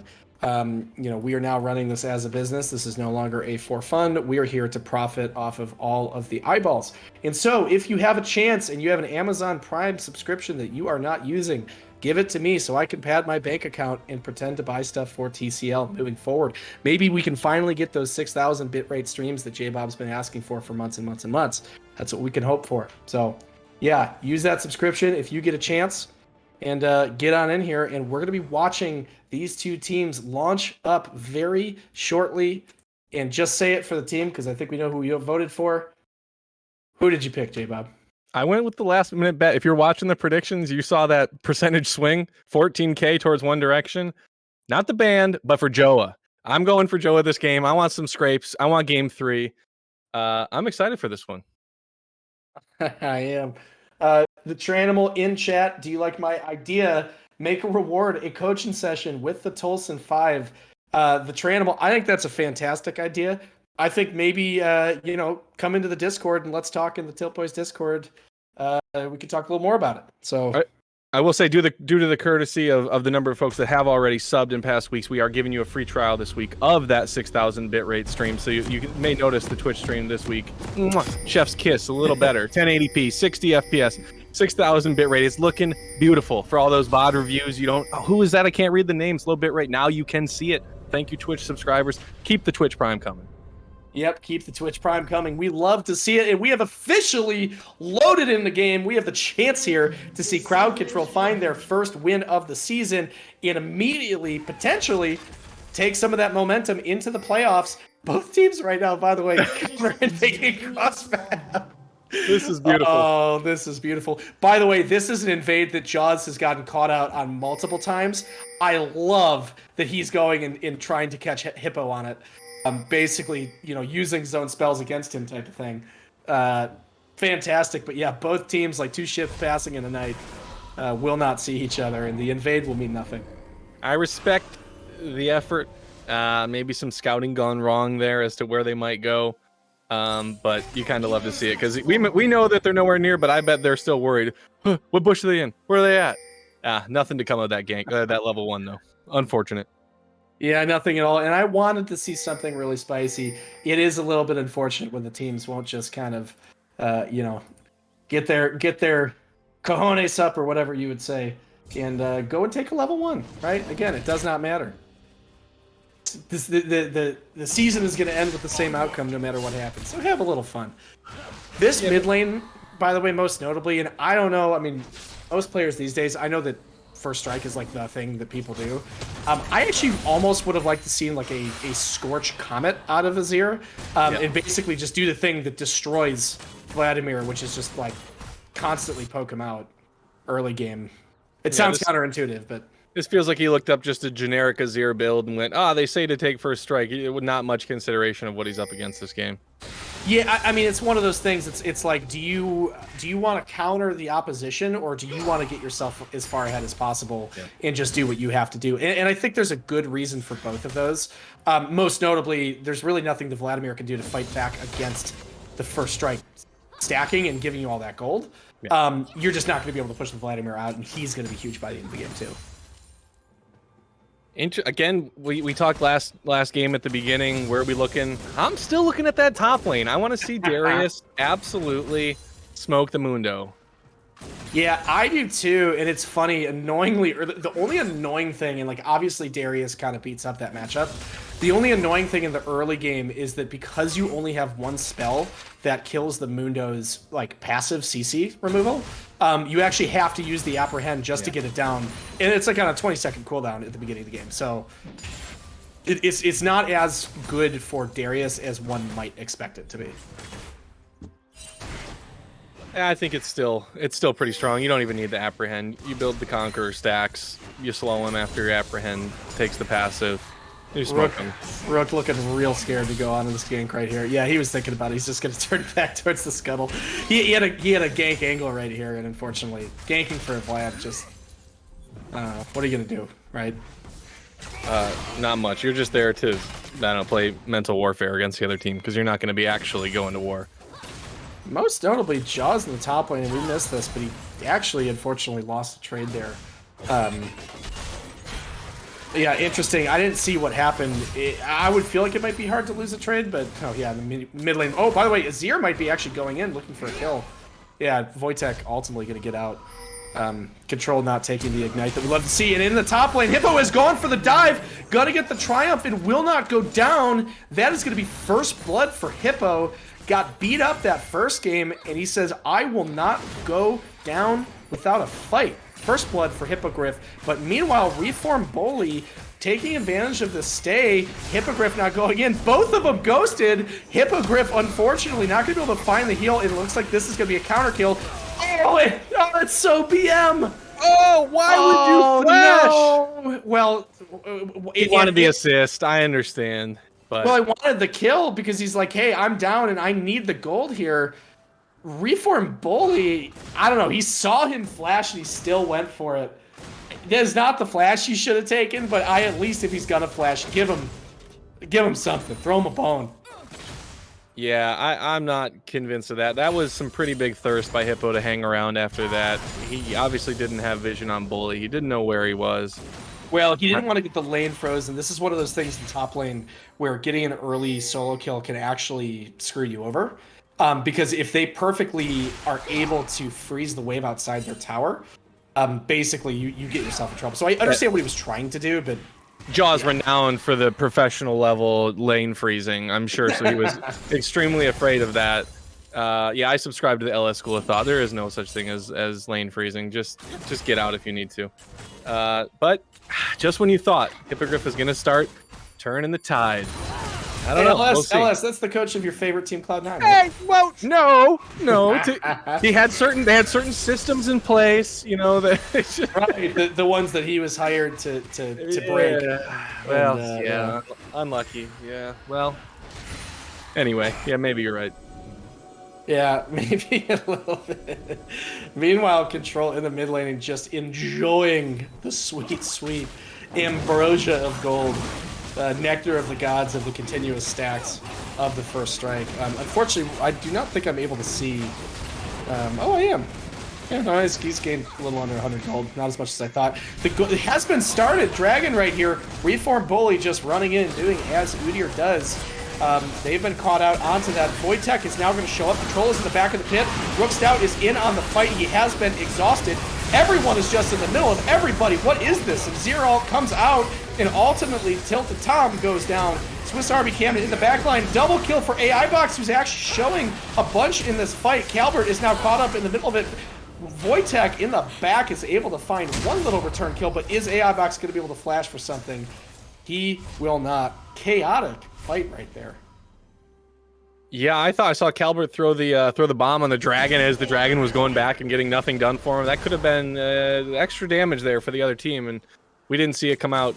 I cannot believe that was not more of a one-sided fight. They kind of just limped away, lost a person or two.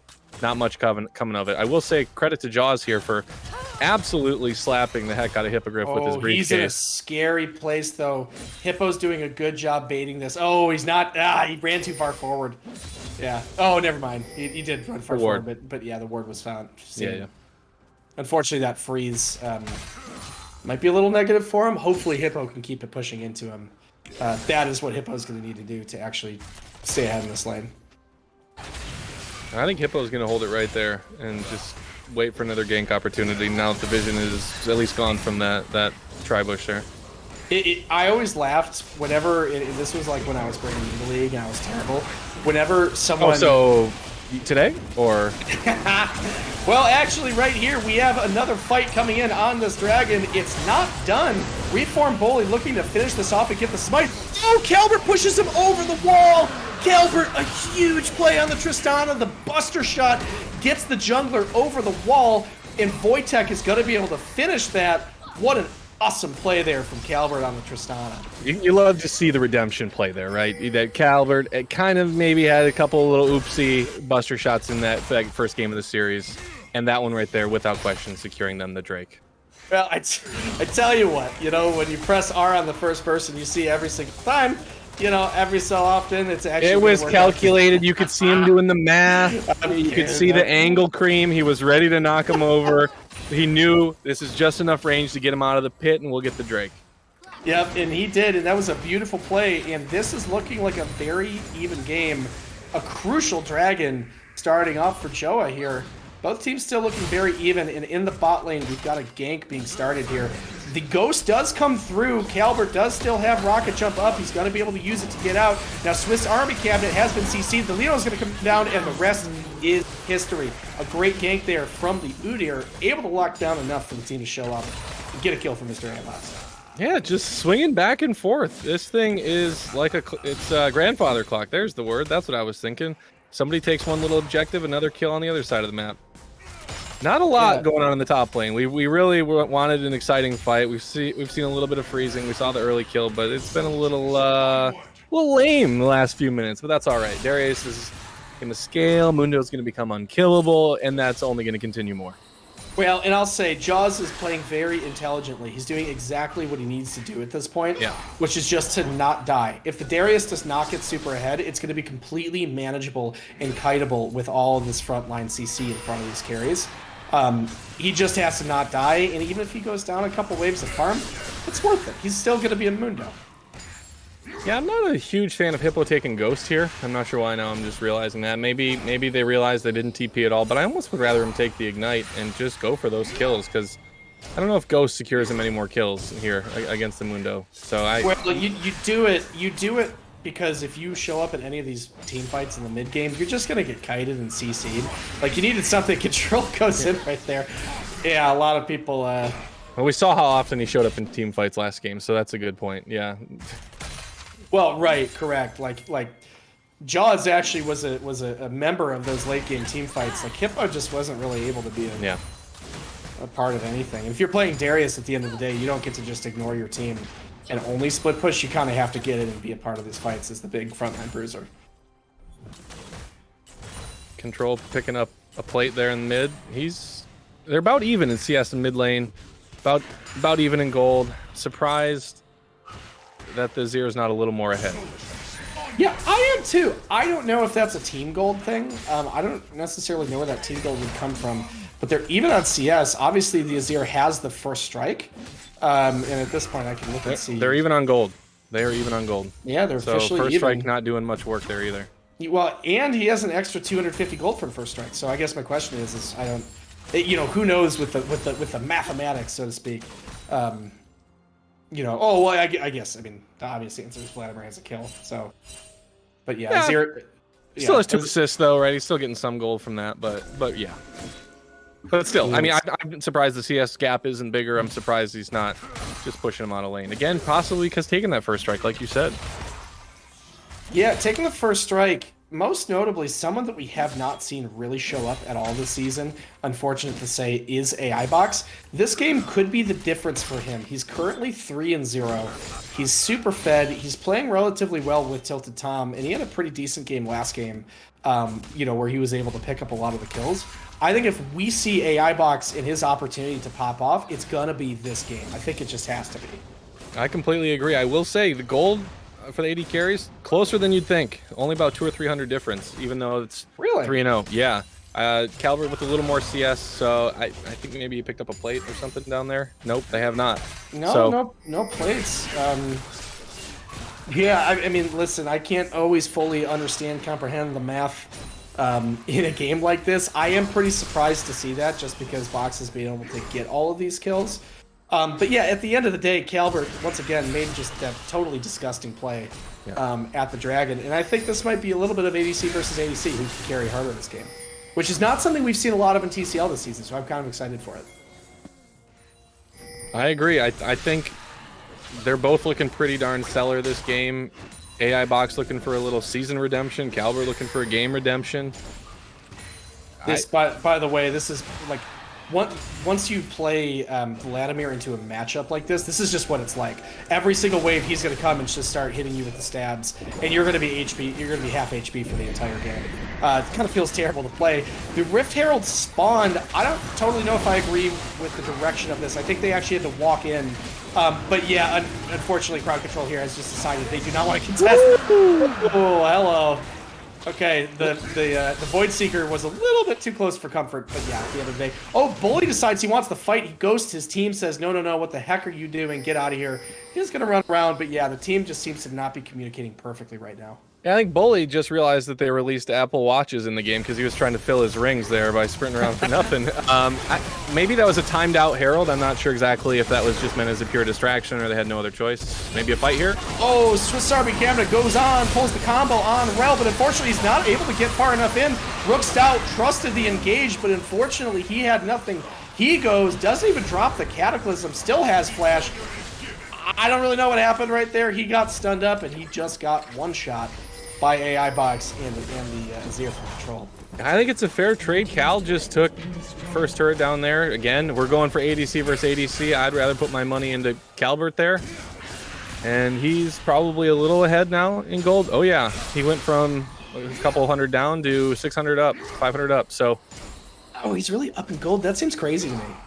Yeah. I guess it's the mathematics do be like that sometimes. Yeah, he heard that Set wasn't playing mathematically correct, so he figured he would, and he'd get more money. You get more money. That's the mathematically correct. Have more money, win the game. That is the ultimate mathematically correct. Yeah, abuse the gold system, win the game. No, yeah, 1-0 is the real mathematically correct. Yeah, the idea of just winning the game right here. But yeah, when do we have the next Herald coming up? It's unfortunately you do not get that from the overlay, but I believe there is one more because I don't believe they've taken both. I think it's in 12 seconds, 10 seconds. Is that possible? It could be. Yeah, there it is. Oh. There it is. I had the esports timers turned on, and when you have the esports timers turned on, sometimes you don't get the goodies. Right here, crowd control just decides to go for it right at the beginning of the fight. They say, you know what, we've got a bit of an advantage. AI box is looking like a real snack right here. We're just going to take this and try to create some pressure. The problem is the Mundo does not have teleport. The Azir is probably going to have to teleport bot lane to get onto the Darius, who's just taking the turret. So yeah, unfortunately, yeah, you got this objective, but you might be losing a turret for it. No one looks to be really wanting to stop this. It looks like they're going to drop the Herald in the mid lane right here and at least crack mid lane tower. But yeah, Mundo's just going to have to walk bot, and unfortunately they lose a turret for it. I don't know if they had to, but hopefully they can actually group up as a team and make something happen. Yeah, you probably would like to see Jaws peel away from the objective there a little earlier to go pick that up. I don't think it was him. I think Azir had the TP, because the problem is Jaws didn't have TP. So like even if Jaws immediately runs away, it's still going to be 3/4 gone. So I don't know. That's kind of my take, but you know, who knows? Yeah, I mean, you trade the tier 2 and bot for the first tier or first tower in mid lane. He opens the lane up a little bit. I still don't think I take that trade if I'm team control, but I guess at least they get something out of the trade. Well, you know what? The only thing that I can say is that it's leading to a very even game. Both teams right now within 2.5K, or rather 250 gold of each other. So this is a very even game, and we're seeing winning chances from both teams. Everyone's strong, nobody's feeding, and we've got an absolute banger of a game ahead of us, folks. Yeah, not really any egregious mistakes here, misposition, anything like that so far. We've just seen champions playing to their strength, pushing lanes where they can, some ganks here and there, maybe a little bit of questionable Herald play, things like that, but been pretty clean. Yeah, and I'm interested in knowing about the Mundo pick. You know, just because like the question is when you pick Mundo, traditionally you do it because you're able to abuse something, right? There's someone on the enemy team, there's a low amount of CC, there's an immobile ADC that you can just run through the enemy team. And I don't see that here. Obviously, it's good against the likes of like the Vladimir, for example, but if the Tristana gets huge, he's just unfortunately going to get completely chewed through anyway. So curious on the pick. Maybe it's just something they've been meaning to happen, and it's something he's been practicing, and he's taking the opportunity to, hey, let's go figure out champs that I haven't been able to play in TCL yet. I think it's more of a lane pick than it is a team fight pick or a late game pick. It is safe, yeah. Yeah. And he's not too far behind in CS, which against a good Darius is a bit of an achievement. So I think it's going so far so good for Jaws. Well, against a good Darius is a bit of an achievement, but you know, I'm just kidding. No, we love Hippo. I've actually never won a TCL championship without Hippo on my team. Fun fact. So, same with JOA, Luciv, and Bromanzilla, but that's besides the point right here. Both teams gonna be meeting up for a fight. Calbert coming around the side, able to meet up just in time. They're gonna be doing the dance. Swiss Army Cabinet in the back line. I think he's gonna find himself a great opportunity. I almost kind of wish he took it right now, completely, if I had to be honest. I'm looking at the vision though, and they don't exactly see where AI Box was.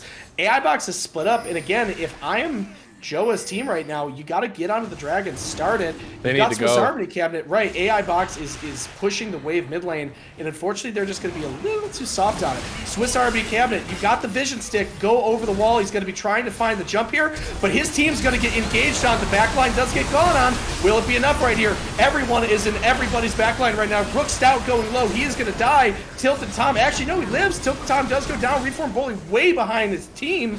Now he's getting caught up. Musical Jaw is not able to get in the middle of the enemy team like he would like to, just because his team dives in front of him. Control not able to sit behind anyone and do DPS. Very chaotic fight in JOA's team.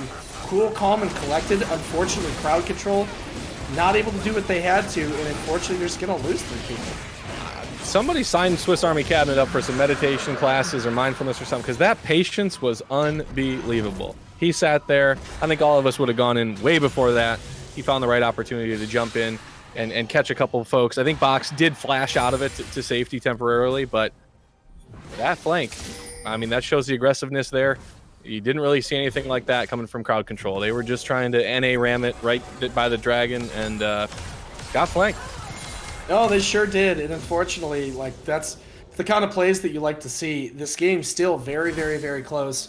At the end of the day, yeah, they lost 3, but this game is still a video game, right? You still have an Azir, you still have a Kaisa. They're gonna be huge. Mundo is a very good late game pick. He just gets so tanky by the end of the game. But yeah, crowd controls. It's very brave. They're gonna decide they want to go on Baron. It's kind of you know, make the team show up and tell me not to kind of thing. Wow, I do not agree with that. When you were down 2K, down 3 dragons to force that, and it's too early in the game, right at the 20-minute mark. They were just getting slapped by the Baron, let alone the other team. Yeah, they sure did. Again, I love it. I love a good Baron call. Unfortunately, Tilted Tom took a little bit too much damage, and so they weren't able to stay and continue to be threatening. But, you know, you got to tell the enemy team you're not scared of them sometimes. I think that really only works if you, well in advance, kind of set up some vision. You know it's safe, and they didn't really have that. So they ultimately had to back away because they didn't know where everybody was. Yeah, right here, Azir scaling up, and he is going to be a crazy late-game beast. And again, you know, you're only down 2K at this point. Azir, one of the most strong late-game mages. He just has to be able to show a little bit of pressure in this mid-game, and unfortunately, in these last couple fights, he hasn't been able to do anything. So I hope for a little bit more, and I hope that the team can find the right front to back, not get spread out, you know, play the real front to back. And yeah, I'm surprised. I don't think we're seeing any heel cut yet into that Vlad, unless I'm overlooking something. I mean, Bramble Vest, I guess, but yeah, probably not. They're going to need to be picking up a couple of those items. Otherwise, that Vlad is going to be strong. Yeah, no, he sure is. He 100% sure is right here. And yeah, Control just farming Hippo for the stacks right here. You totally love to see it. And, yeah, this game farming him for the stacks, but he's still behind in gold. Even with, this, I mean, it's the first strike. He's trying to make use of it, but so far I haven't seen it pay off. No, it sure has, and these teams are going to find a little bit of a lull while they wait for the next objective to show up. That will be the Dragon in 2 minutes. At this point, there's probably nothing to fight for. You know, both of these mid-levels are just trying to farm up. Death Cap through for the Vladimir, and I will say with that item, he becomes very, very, very, very scary. Wow. Yes, that is a strong Vlad right now. They're going to be looking for those objectives with those items on Vlad.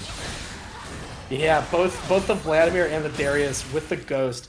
Movement speed, the strongest stat in League of Legends, everybody, as the developers themselves have said. And at this point, when you've got a Vladimir, you're a Kaisa, or you're especially an Azir, you've got a Vladimir flashing on you, ghosting on you with a death cap at 22 minutes or whenever he got it. You've got something to be a little bit scared about. I'd like to see Team Crowd Control head back, pick up a couple items. Right now they're sitting at about 4,000 gold unspent. Actually, it looks like Foley did just go back, and maybe Jaws just went back. They had about 4,000 gold that they need, not in their pockets, but in their items for this upcoming fight. They did. The Thornmail most notably coming out for Jaws. Unfortunately, Thornmail is not so, like, it's a tough item on Muno. It feels bad to buy.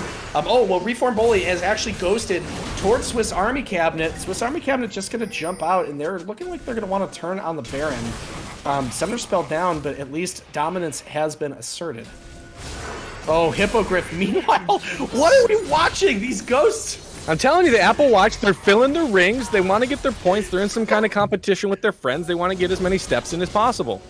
Yeah, this is tough to watch. Each of them ghosting on each other, not realizing the opponents do actually have a little bit of counterplay to get out of these fights.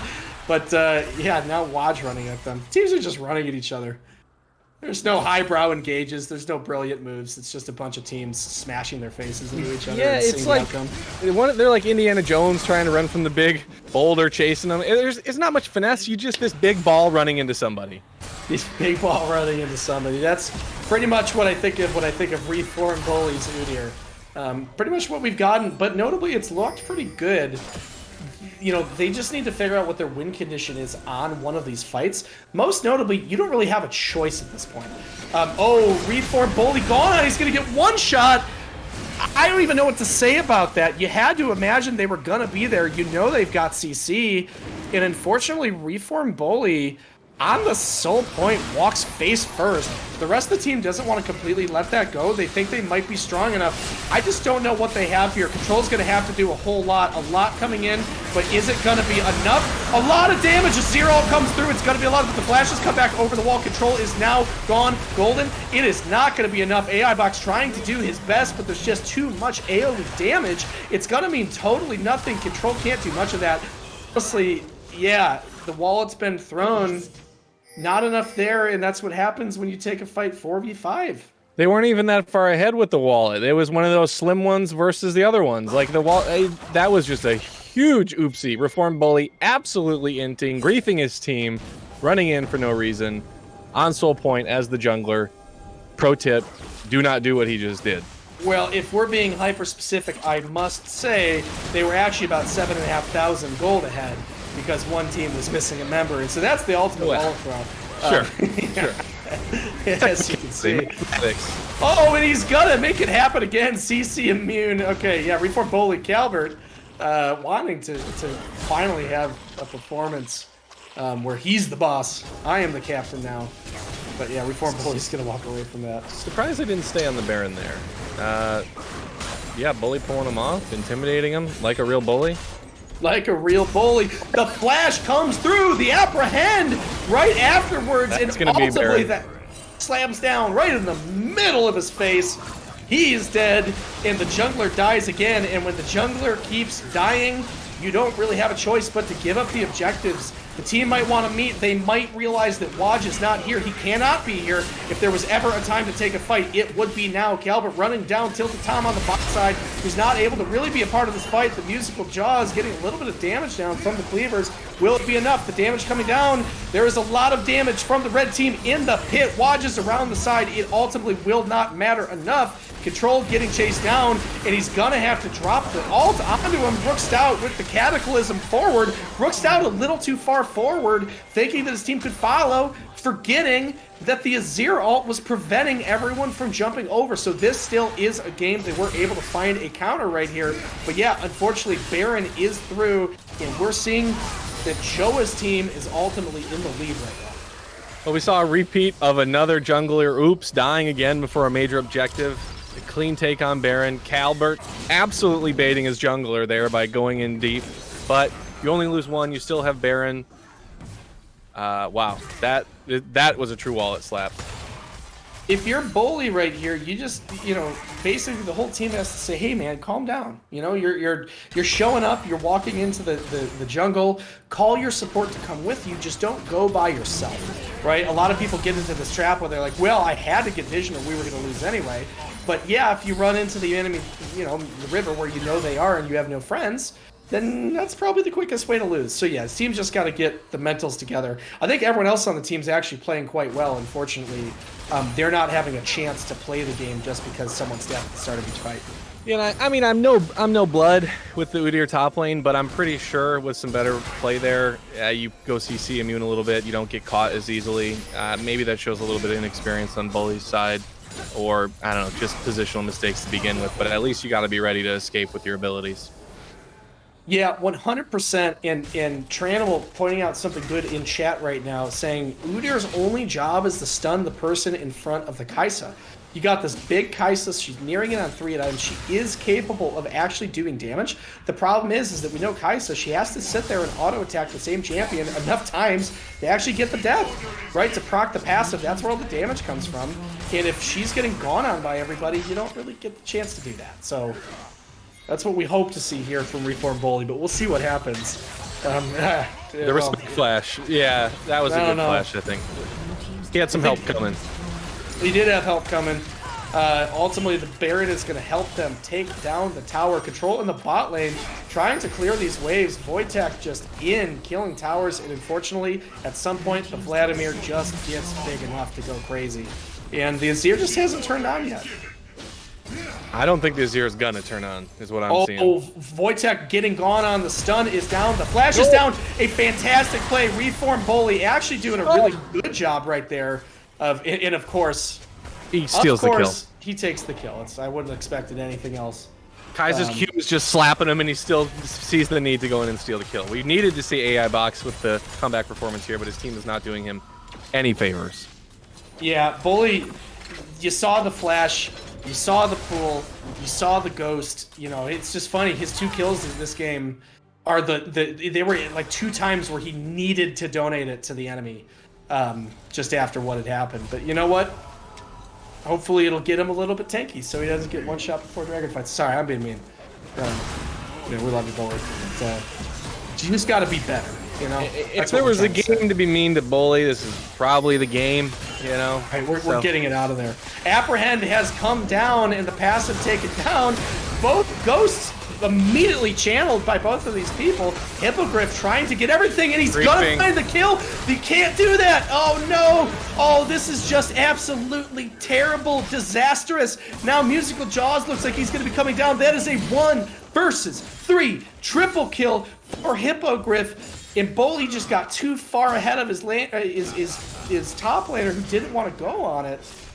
Oh, man, this is not what you could do. And unfortunately, this game is looking a little bit cursed at this point. I don't know what Jaws and Bully were thinking there. There's no way you kill that Darius, and there's definitely no way you kill him before his team gets there to help him. The griefing continues. That is what I will say. Well, I give a lot of credit to Hippogriff, knowing when he had the strength to go and take that fight and just asserting his dominance. He's basically like, yeah, I'm not scared of you. You got a 1 in 5 Udyr or whatever, 2 and 4, I guess, running at me, who's a little bit behind. I'm super ahead as Darius. I'm having a great game. I'm against a Mundo. I'm going to sit there and stack off the front line. And he did it. And he asserted his position. Yeah, that wasn't even close. That wasn't a knowing your limits, getting the kill with 1 HP left. That was just... Oh, a great ult there from AI Box, who's able to ult away from Swiss Army Cabinet who's coming at him. He will live to see another day. But this is an Elder buffed team right here from Team JOA. And so ultimately, at some point, they just want to walk in and get a little bit of damage onto everybody. And at that point, just take the fights. Calvert just dropping all of the deeps onto Musical Jaws, who's now realizing just how much damage the Elder buff does.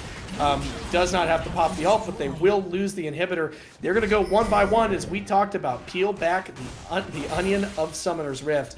And the first step after this will be the mid lane tower. Yeah, okay, I thought there was an opportunity because a couple people were caught. But yeah, they're just going to slowly play this game out the way that they should. Elder buff still has a decent amount of time on it. And yeah, they get 1. Oh, Calvert getting a little bit caught up on the front line. Azir doing plenty of damage to him. That might actually potentially slow down their siege here. But yeah, they do have an Ocean Soul, so at the end of the day, I don't need to slow them down so much. Yeah, Calvert's basically full back to HP. What am I even talking about? Wow, I mean, this game, they are really not scraping behind in gold. They are scraping behind in silver, because we are going to see, I think, a game 3 here. There's no way they're coming back. Yeah, there's no way I think I ever see a comeback here. Yeah, in every lane, we're seeing like a 10k gold lead. Most of it is in the top lane, and again, it's just because the Darius has been able to get so fed. He got that triple kill. But, like, you look at the rest of the team, and no one's actually that egregiously behind, right? The Azir has enough of the gold that he wants. The Kai'Sa has 3 items. These fights are technically playable. You just need to play them correctly, and the Udyr has to go in, and the Leona has to go in at the right time. And unfortunately, we're not seeing that happen. And at this point, we might not, with how fed Wojtek is getting on this hyper carry. Still a pretty serious lack of heal cut from crowd control. I think that's your only chance to get. They got a Thornmail, they got a Living Air, but they don't have the 25% that's easily applicable. That's the problem with Munoz, he never gets to apply that. Oh, but right here, the ult's going to come through Cataclysm onto Rook Stout. but Control does so much damage over the wall, almost able to kill Rook's down. And this game was not be as simple as possible. Leona is going to go with the Zenith Blade. The flash comes back out. You did not want that fight. That was a complete mistake. This might be the game 3 right here. Wojtek has used the Ghost, he's used the flash, used the ult. He's doing so much damage. Azir gets the ult over the wall, but they're all just going to explode. That is going to be... Da-da, da-da, da-da, da-da. Wow, wow, wow, wow. Yeah. Yeah. There it was. We saw it coming. We saw the outsized wall. It was so big they couldn't even sit down on it, and this is the end result. Yeah, unfortunately, you just got sub-gapped. Leona, with probably one of the more suspect engagements, I would say, to say it nicely, goes in, finds himself caught, and the rest of it was pretty much just trivial. So yeah. I think it's time for crowd control to ban Leona so that Tom doesn't take it and do that again. Ban your own team. Let's see it. Yeah. Has it paid out yet? Has it paid out? I'm ready to reap the rewards, and you best believe I'm absolutely going all in again. All right, choosing the outcome. Hippo Darius Pog, as I predicted, with the huge triple kill, and the prediction will be completed. Just racking up the channel points. 21.7, rank 1. Rank 1. Rank 1. Azir with all of the damage. Unfortunately, wow. AI Box does not show up that game. The musical JOA is able to beat... I mean, literally, he was the second damage carry of his team, and he was playing at full tank. Yeah, that was sort of Azir versus the world, and unfortunately, he just didn't have enough to hyper carry it against a team that was capable of engaging and putting pressure on him and not just letting him sit there and free fire. So, yeah. I mean, we said it's going to be the game of the ADC, and Calbert delivered. Basically tied for top damage on his team. Didn't take a death in the game. He did it, and Box didn't. I mean, Box was, what, 3-0 when we were saying that early on, and from there he picked up 1 more kill and 4 more deaths. That was the difference. Yeah, well, and again, it was really tough for him. Yeah.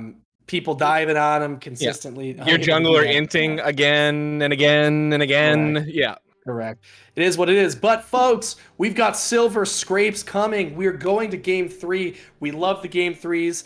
Our first game, crowd control showed a lot of promise. Game 2, it looks like they faltered a little bit. The question is will they come back and show that strength from game 1 and go into playoffs coming off of a win?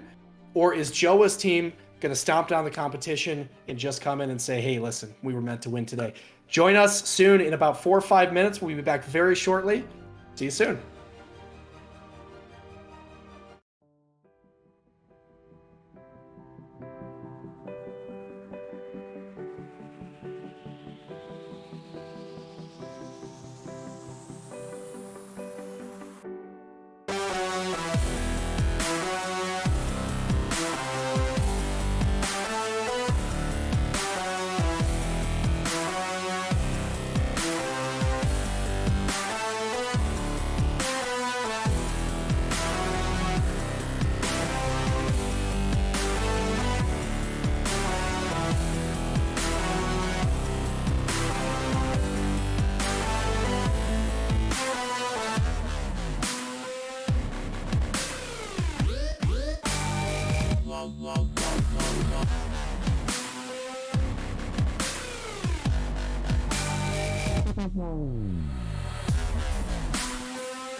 We're back. Oh, geez, wow. From a virtually unreal stomp that, wow. Did any of us see it coming? Oh, that's right. I did with my points. No, the because of the stream stinger, it missed your bit. No. Oh wait, okay. Everyone, yeah, pretend it didn't happen. Stream go black. Do it again. Oh, whoa. Fancy meeting you here. We're coming back from the virtually unreal win that we just watched. A little bit of inting, a little bit of throwing. Control trying his best to carry his group of baboons there through, but could not do it. No, he could not do it. Unfortunately, the only other person who seemed to show up to play that game was Mr. Steve Jaws. AI Bucks with a lot of like early priority. Unfortunately, once he started getting gone on, he was not able to compete with the rest of the game. So we're going into game 3. Again, I'm hoping for something a little bit spicy. It's game 3. You got your practice games in. Show me the Heimer bot. I want to see Control on like ideally Yasuo. Something that he's never played before. I want to see Hippogriff on something truly, completely degenerate. And then we kind of go from there. Yeah, that's what my hope is. Like I've been wanting all along, I've been asking for the Leona ban just to put Tom on something he was uncomfortable with. Nope, just leave it up. It seemed to be not a problem. But I would love to see Heimer Ash bot lane or something like that. I mean, come on, let's see it. Yeah, no, we would love to see that happen. And it is possible. You go and you build the Imperial Mandate on the Ashe support. Oh, yeah. And then you get the full AP Heimer. That would be really fun. And honestly, it's like at this point, just go have some fun. What you don't want is you don't want to take this too seriously and go and get tilted before your actual playoff series. Because the thing is in TCL, as everyone knows, you make it to playoffs no matter what. Right? And everything is like done at this point. There's literally no benefit from trying too hard at this point. Just go have some fun, screw around, and show up, and you can still make it to the finals and win TCL even as the bottom ranked team. So that's what I'm doing if I'm there. I'm like, you know what? We're here to protect our mentals. That's absolutely it. Go play something fun. Go play something that's like guaranteed to lose. And then if you win, now you're going into boy, have you tilted them. Yeah, I mean, if you do that, right, you've tilted them for the next series. If you lose with it, you just laugh, right? It's still right. Everyone's just having fun. So, but on the flip side, I think sadly we might see some serious picks, and somebody's gonna be actually mentally boomed because they're gonna lose with it, and they're gonna have no confidence going into the next series. We're already seeing the same bands come out against Control. They're not mixing it up.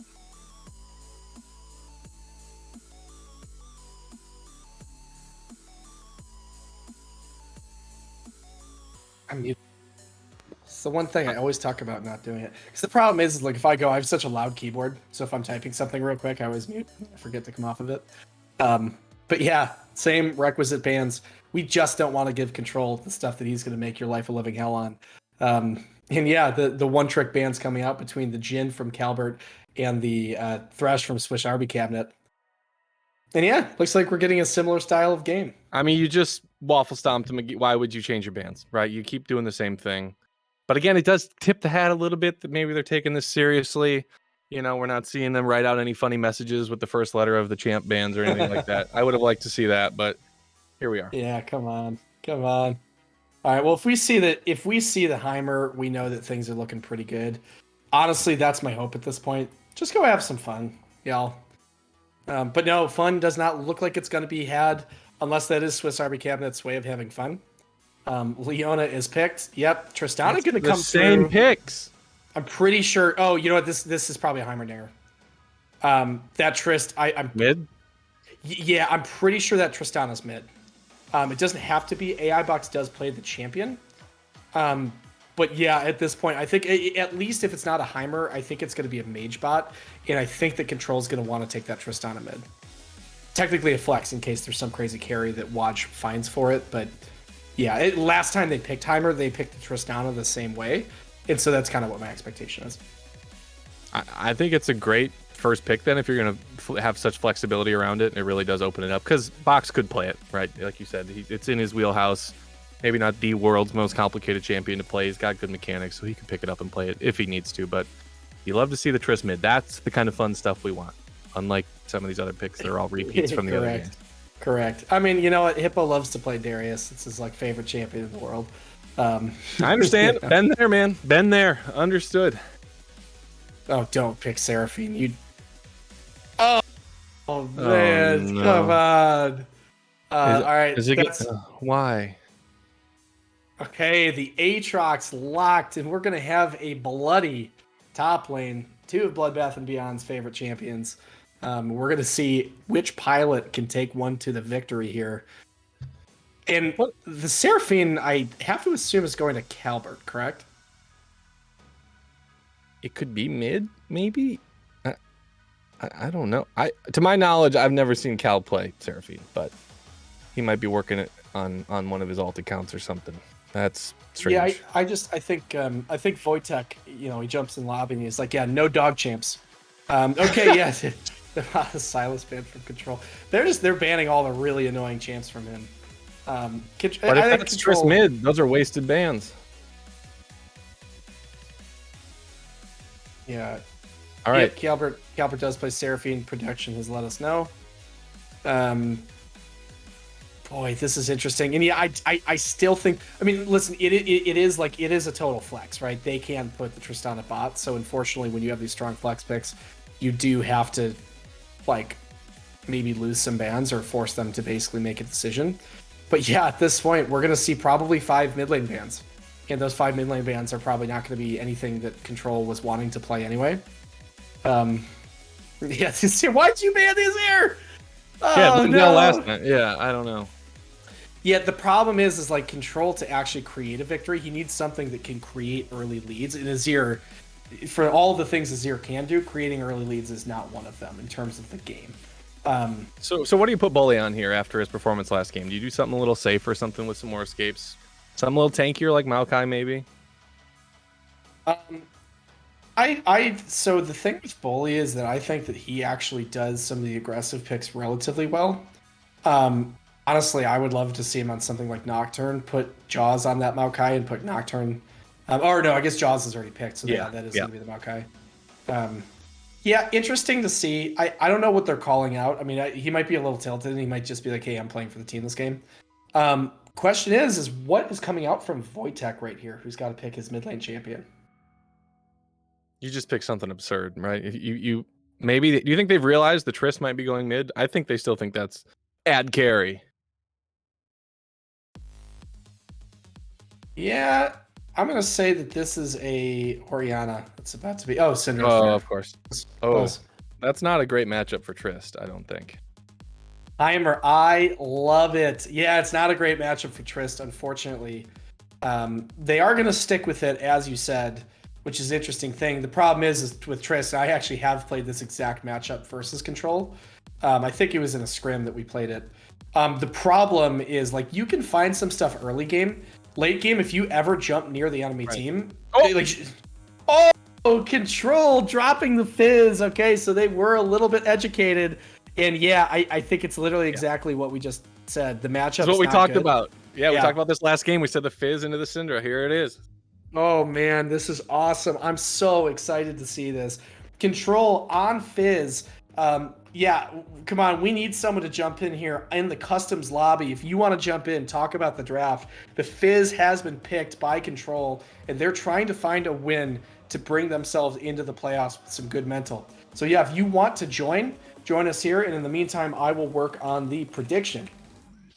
We got a little bit of the spice we wanted. Absolutely super excited to see Control on the Fizz. He's a great player. I think with, again, the skill matchup, probably going in the direction of Control, we should see that lane go in his favor in a very big way.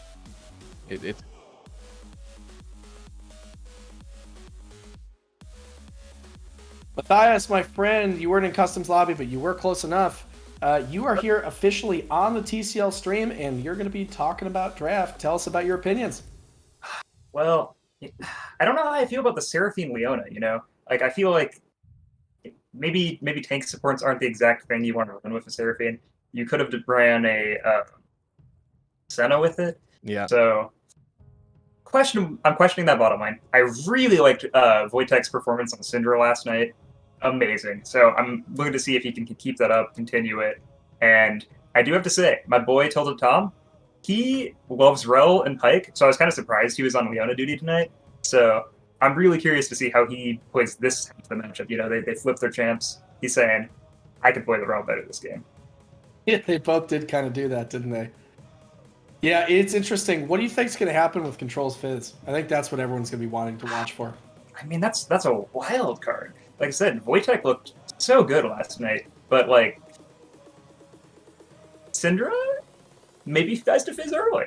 Can Control take it? He's taking the Ignite.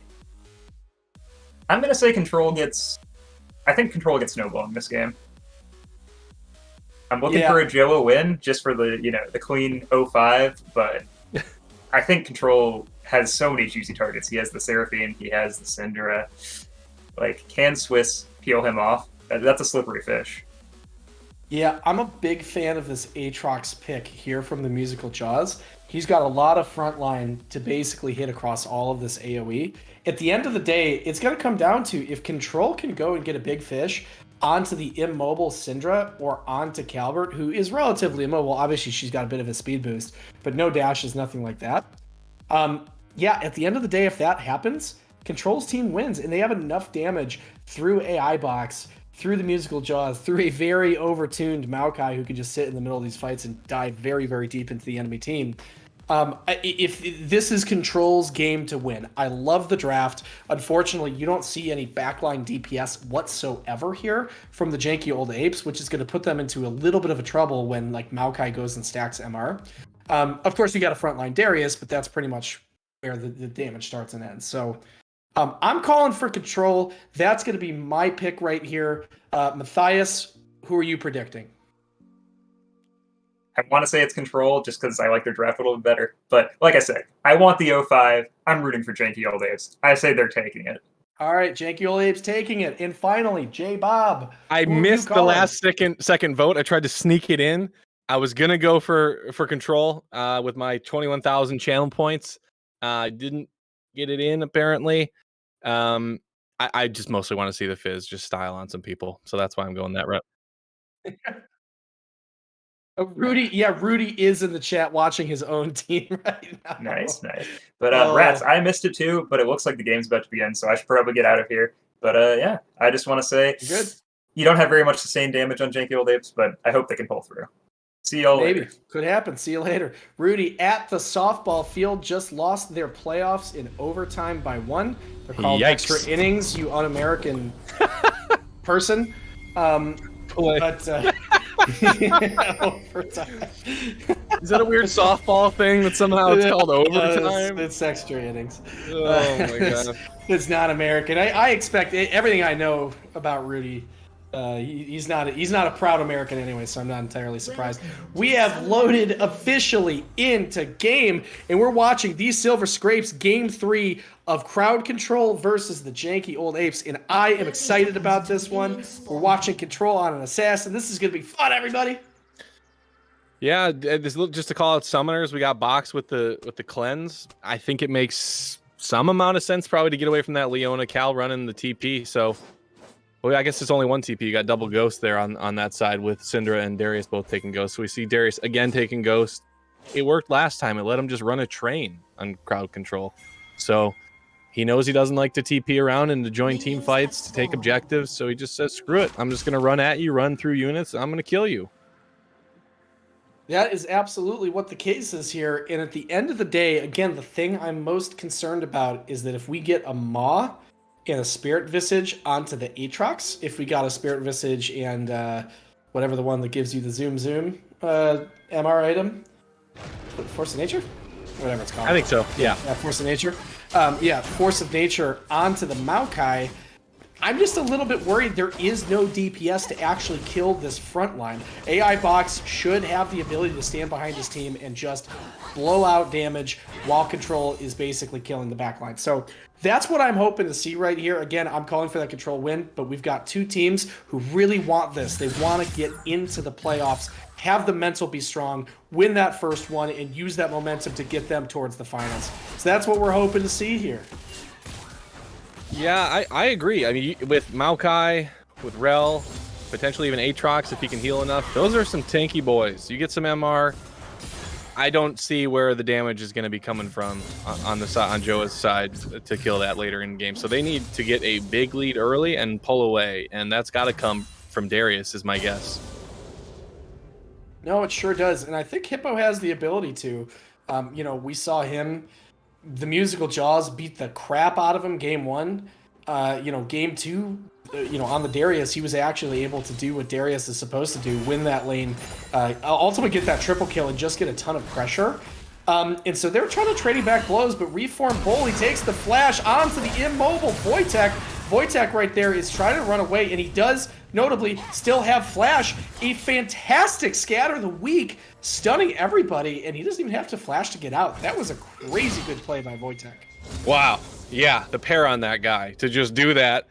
him, just walk away, just disrespect, waltz away, go through the bush. No need to flash. That was something else. Oh, a little something to use up top. There we go. Well, Control has gone in. He might try to find the kill right now, but the Ignite is ultimately down. Wojtek is chasing it. One more auto attack will do it. Is he able to find it? Solo kill! Solo kill! Absolutely solo bolos him with the help. A little bit of a shot from the tower. Control, you can just feel how badly Control wants to start running away with that lane, and no, that didn't happen. Yeah, and right now the musical Jaws similarly getting gone on, gonna tank everything. Unfortunately, that summoner that you just called out becomes to be very, very, very important, and he's not able to get away, and he's gonna get killed here by Mr. Darius. I am glad I didn't get my vote in on time. I will put it that way. Wow. Damn, that is. Oh, we even Control gave a damn good job in chat for Wojtek. We'll give it to him. Non-toxic behavior right there. Two good human beings. Yeah, you do love to see that. Not a whole lot of action here. We're looking at the bot lane. It's been kind of as we expected. Not much from Seraphine. I would have liked to see from the box side some diving in, going for Seraphine, trying to mix it up. Not seeing that. Yeah, you gotta really. The problem is he can't lead any of those engages because the problem is the Leona goes on him. You know, we all know how much damage Leona. He's got cleanse. It can help him a little bit, but yeah, I mean, obviously you can't cleanse death unless you're Akshan. That is true. That is true. So a little passive play from Box and Tom. Sounds like a morning show duo, Box and Tom, but we'll see as they level up here a little bit if they turn that on. I worry it's going to be harder and harder for them to be aggressive as their opponents gain a couple more levels, a couple more items. This is just one of those mid lane things that you see is just so depressing. Right now, you know, Bully wants to go in. He doesn't have the flash. Wojtek is playing far enough back. And actually, Joe is going to be there for the counter gank if it ends up happening, it looks like. Control wants a little bit. Yeah, they're just going to go. And it's not going to come down. Meanwhile, we have a fight bot lane. We're looking at the mid lane right here. Bot lane, everyone has gone in. Box ultimately able to get out with a bit of HP. And yeah, nothing ends up happening mid lane because unfortunately, Wojtek is just playing with such good positioning at this point. Oh, meanwhile, top lane, Hippogriff has stacked his passive. I think this is going to be a solo kill either way. Hippo finds it, and unfortunately, the musical Jaws just doesn't have flash anymore. Yeah, once again, that's why those summoner spells early on in the top lane just matter so much. Good job from... I honestly, I just feel terrible. It's like once you play against a champion like Darius that gets a kill off of a gank, it's just so terrible to play against. Nothing you can do about it. Yeah, that lack of flash has cost Jaws 2 lives in the last, let's call it, minute and a half. Not looking good. I will say we talked a lot about the late game struggles that JOA's team may have. So we got a long way to go from there still, but if the graph keeps going in the same direction, it ain't looking good for Control. It's definitely not going to matter, I can assure you that. They're playing the game exactly as they should. They're taking the right fights, and unfortunately, this game is going to be the game of mid lane, because at the end of the day, you know, the gank happened, Control goes in. Oh, well, we have a flash in from Tilted Tom on the bot lane. Reform Bully able to get the twisted advance. The Swiss Army Cabinet, but Swiss Army Cabinet does so much damage right here. Box does properly cleanse the Ignite, so at least he is going to live. And okay, the kill's going to come down, but Rook's out does come on the turnaround, and they're going to turn it into what looks like a 2 versus 1. They have to finish Reform Bully, and if it can be done, and it is, that's a turn kill, and unfortunately, a little bit of a force there from crowd control, and they didn't understand that the Leona could just counter engage and kind of prevent that from being successful. I don't know if that was a lack of communication from the rest of Control's team that just wasn't saying, hey, we don't know where Jarvan's at. You know, he could be there. Obviously, they're feeling behind. They're trying to make plays. They're overextending. They did pick up a kill. I think it went on to Maokai, though, so maybe not the most ideal target for that kill credit. But they did get something. They certainly fell behind. But when you're 3K down or 2.5K down this early, sometimes you got to try to overextend. Sometimes you do, and I just wish they could have done it in a more clean way. And unfortunately, that's what happens when you're a little bit farther behind at this point. Oh, top lane. Jaws is unfortunately he's dead. Up. Oh, he's actually dead. Oh my God, playing against Darius just feels so bad. Again, this all of this came off of just one unfortunate play where he got ganked. Yeah, his flash is not up again. That's 3 deaths without that flash. Oh man, yeah, and it's literally just came back up. Yeah. Yeah, it's just I played a game the other day as Gnar versus Darius. It's funny because like that should be in theory Gnar favored. It doesn't really turn out that way against people who are good at Darius and especially take Ghost. Yeah, really, I don't inherently agree with this. Yeah, okay. When I was talking about sometimes you need to overextend, I'm not talking about that. That was too much. Why is Bully doing that to the wave right there? I don't understand that. You're in the wrong place, sir.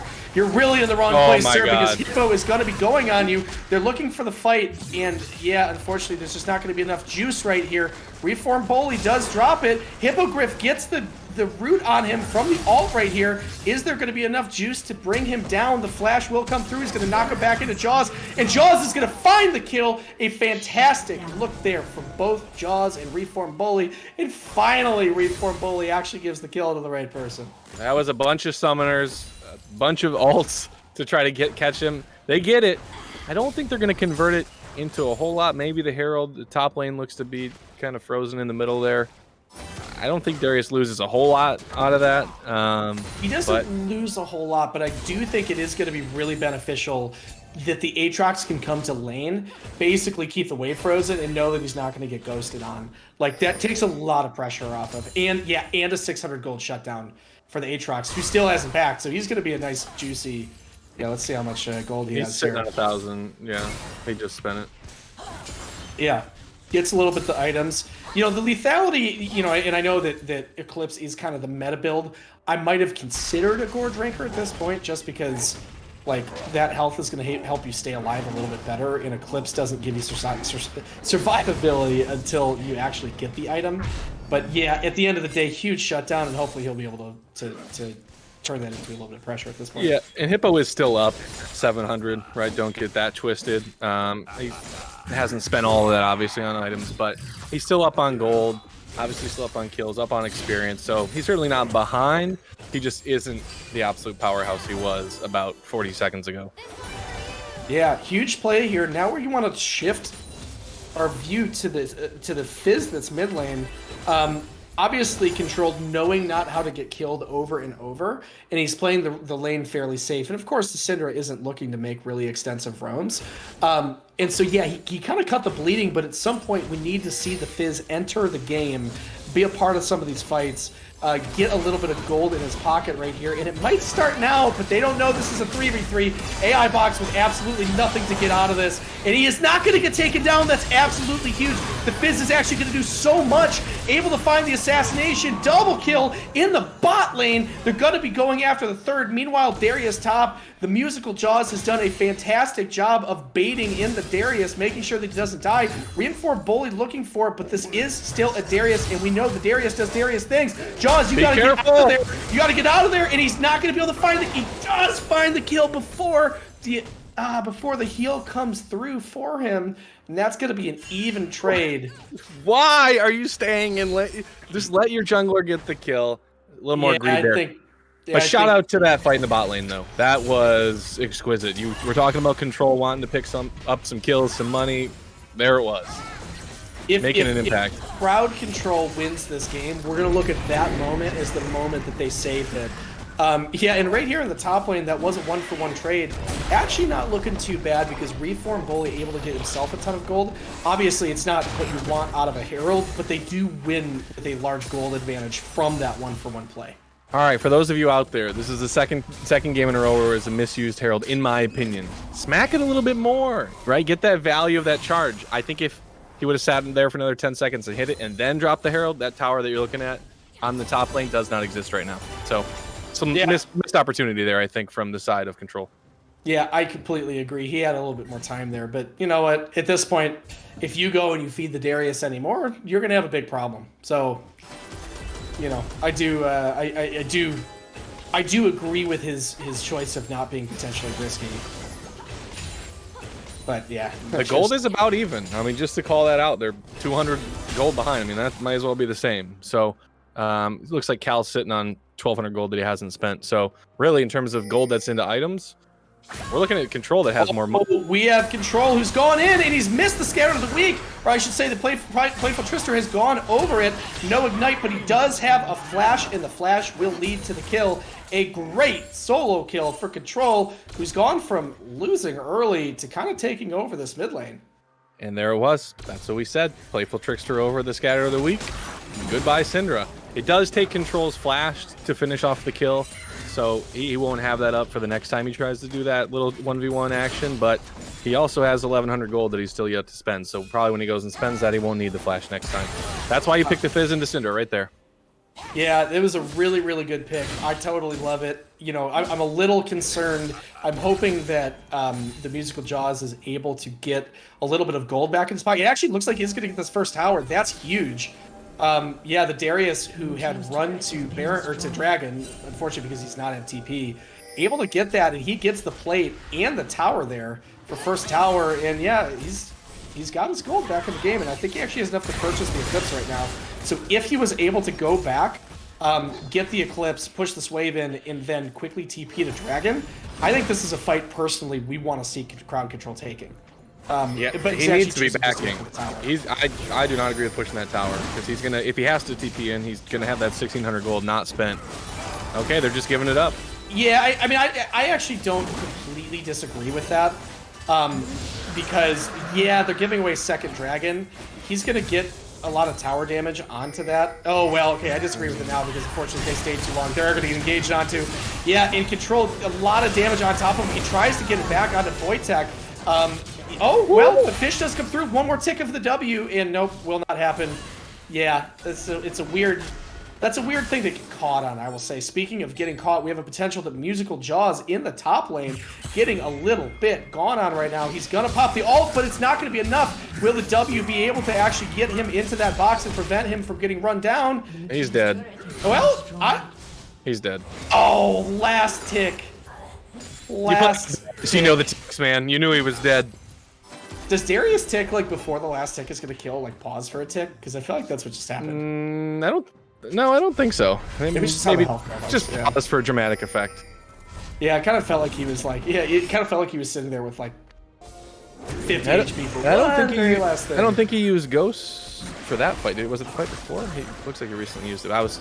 Didn't take much for Hippo to kill him. Yeah, Hippo used it when they engaged mid lane. Gotcha. Yeah, so he didn't even need a sum, and he gets Jaws' flash for it, so we know what happens when Jaws loses his flash. He is a big, big target, and I would expect that to continue. Yeah, well, most notably right here, I will say Wojtek is in the bot lane, so if there was a time to abuse that, Wojtek in the bot lane, Darius is back. I think you have to go slam this Herald, use it in the mid lane, go and basically get the middle of the map open, and I think that's your opportunity. And again, I'm a little wondering how they got caught on that mid lane thing. They obviously knew that JOA was at Dragon, but I guess stuff happens, now you just have to look forward. They're really committing pretty hard on this Herald, yeah. Yeah, it's the right move. Waj was back, Darius was back. At this point, personally, I go up. It's going to take like one auto attack on this mid lane. If you could just push this in. This is 2v3. God, yeah, they're playing very, very scared. AI Box is very worried to walk up. Obviously, they don't know where the vision is. Top lane, okay, yeah, top lane. I thought that... kind of diving away, yeah. Not so much. Sliding away. I mean, your point doesn't apply to box only. That entire Control team right now, aside from maybe Control himself, is playing pretty scared. They got snakes in their boots because they don't really know where they should be standing. Yeah, they do, and unfortunately, they're playing with the substitute. You really want the... Oh, okay, Rook Stout flag drags under tower. Not a move that traditionally creates winning chances, but you know what? Here we are. Just trying to give the boys a tactic. Yeah, Rook Stout is going to get caught under tower. The Twisted Advance will grab him. A lot of counter CC comes down from JOA just to be able to get him and his team out of there. This would be a great time to show up and use this Herald. If you had a time to use the Herald, it is truly right now. Practice turret, yeah, get the wave. Control, just spawn it, honestly. You really have nothing to wait for. I think Control's looking to kill. Yeah, Control wants to slide in here. Fish Syndra, Fish Seraphine, goodbye. Yeah, that's an opportunity. Well, okay, the fight is going to come through. Actually, Control is now in a perfect position on the backside, able to get Caliber. Caliber does have to flash through. The one shot comes down. Caliber is down. Who else can they get? The musical jaws now just messing up the front line. Fantastic play from Crowd Control, taking a fantastic fight. Everyone playing together a little better than usual right now, and they're going to find a way to crack this turret open. And this game is looking like it's actually, yeah, they have a 3K gold lead, even though they're down kills.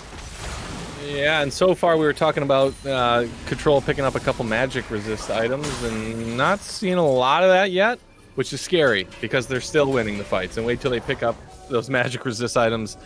And I don't think we're going to be seeing much damage coming from the blue side this game after that happens. Yeah, I'm looking at Reform Bully right here, who seems to be wanting to finish that Thornmail. I don't have... Why? Well, he's doing it, so he's doing it because it's good on Maokai because you apply so many immobilizing effects that basically, even with one ult, you could basically stack 40% grievous wounds. So I get the concept. I just get concerned for the near-term team fights where both the Syndra and Calvert with the Leander's Anguish are actually able to take him out of the fight and do a ton of damage. So we'll see if he's able to find the goal and he gets a Spirit Visage next. Maybe it's kind of nothing doing and it works out, but oh, well, you know, the Twisted Advance comes down once again, and Bully caught the Leona, who's going to come over the wall. Calvert actually on the top side of the fight. Unfortunately, he thought we were going, and the rest of the team was not ready for that. Calvert gets completely picked out, and I must say, Reform creating a lot of opportunities for his team right now. The opposite of last game. He's doing a great job of finding the right engages, knowing when the team can take the fight, and now they're turning this into a Dragon opportunity.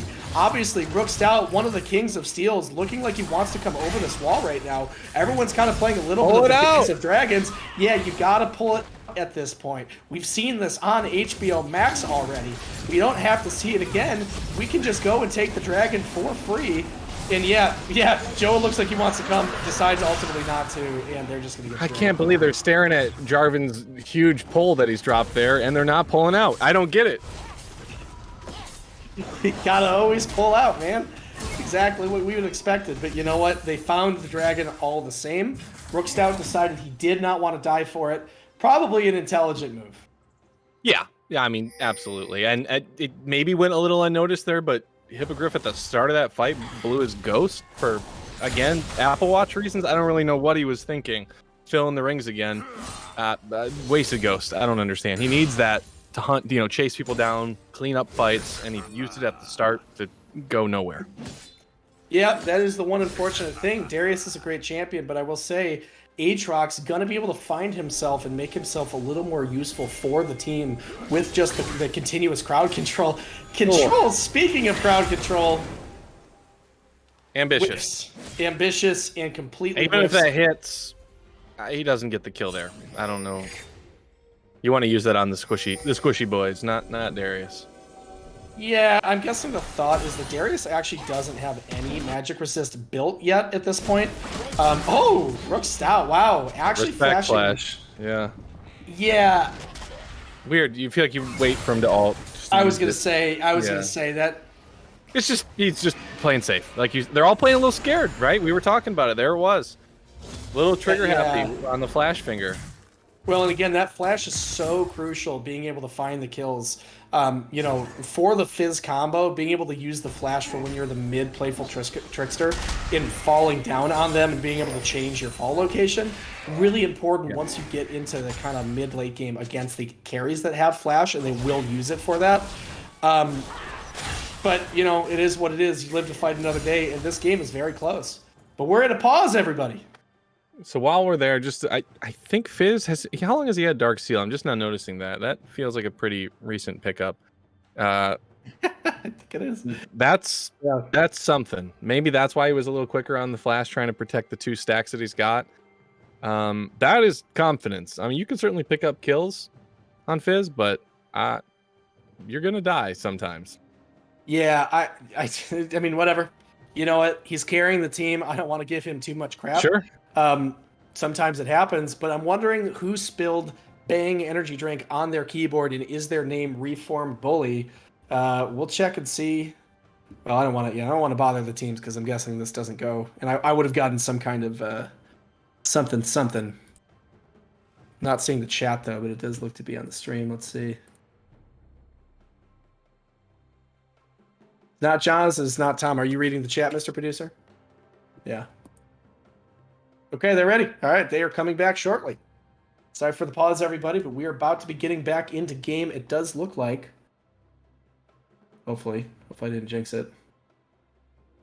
We got an R from one side, maybe waiting on the other one. Oh, yeah, I misunderstood. See, I trusted my producer. Well, you know, sometimes you got to go and get yourself a little snack. All right, okay, we're back. We're officially back, everybody. We're back once up again. The gates. Yep, once again, we are in that little pause bug, everybody. That is a thing, by the way. If you ever see that it freezes like this, it just doesn't always sync up completely with how the pause worked in game. And so if you always give it a second, it will always come back. Fun fact. So, yeah. What'd you eat for lunch today, J-Bub? Or dinner? Dinner, I had some Thai. Had Sayu, medium spice, which was I don't get. Sometimes you order from the same place, you order the same spice. Somehow it's like nuclear some days, and I don't really know how that happens. Today was one of those days, where you just try to scarf it down as fast as possible because boy, it's hot. It's like it's a good hot. The more you can bypass the mouth straight into the tummy. Yes. The easier it gets on all the spicy, and I feel that. But we have an engage coming through from Tilted Tom. Not enough damage on control onto Rook Stout right there. Rook Stout able to flash out. The backline control is now just completely stunned up, taking a ton of damage. AI Box not able to even do anything, getting run down by that super fed Darius. Jaws trying his best, but Wojtek's ult's gonna come through. And this is just a cursed fight. Nothing goes well the way that crowd control wanted it to. What? Even with the lead that they were able to have, and Reformed Bully not able to find the blast cone, which he was going for. And this is gonna turn into a Baron. Oh my goodness. Control getting caught out there, not using. I think he had the stopwatch or Zanya's at the time. I know he's got Zanya's now, but he at least had one of those. Boy, unlucky. Yeah, and unfortunately, Box was not in good position. He was like in a weird position where he was gonna have to like run around one of the walls around the mid lane, and the Darius just ran up to him, and well, you know, the rest is history. So. Yeah, this was like a 5K gold swing, something like that, and this is looking like a very different potential game than what it looked like 2 minutes ago. Wow. That seems like and felt like it came out of absolutely nowhere.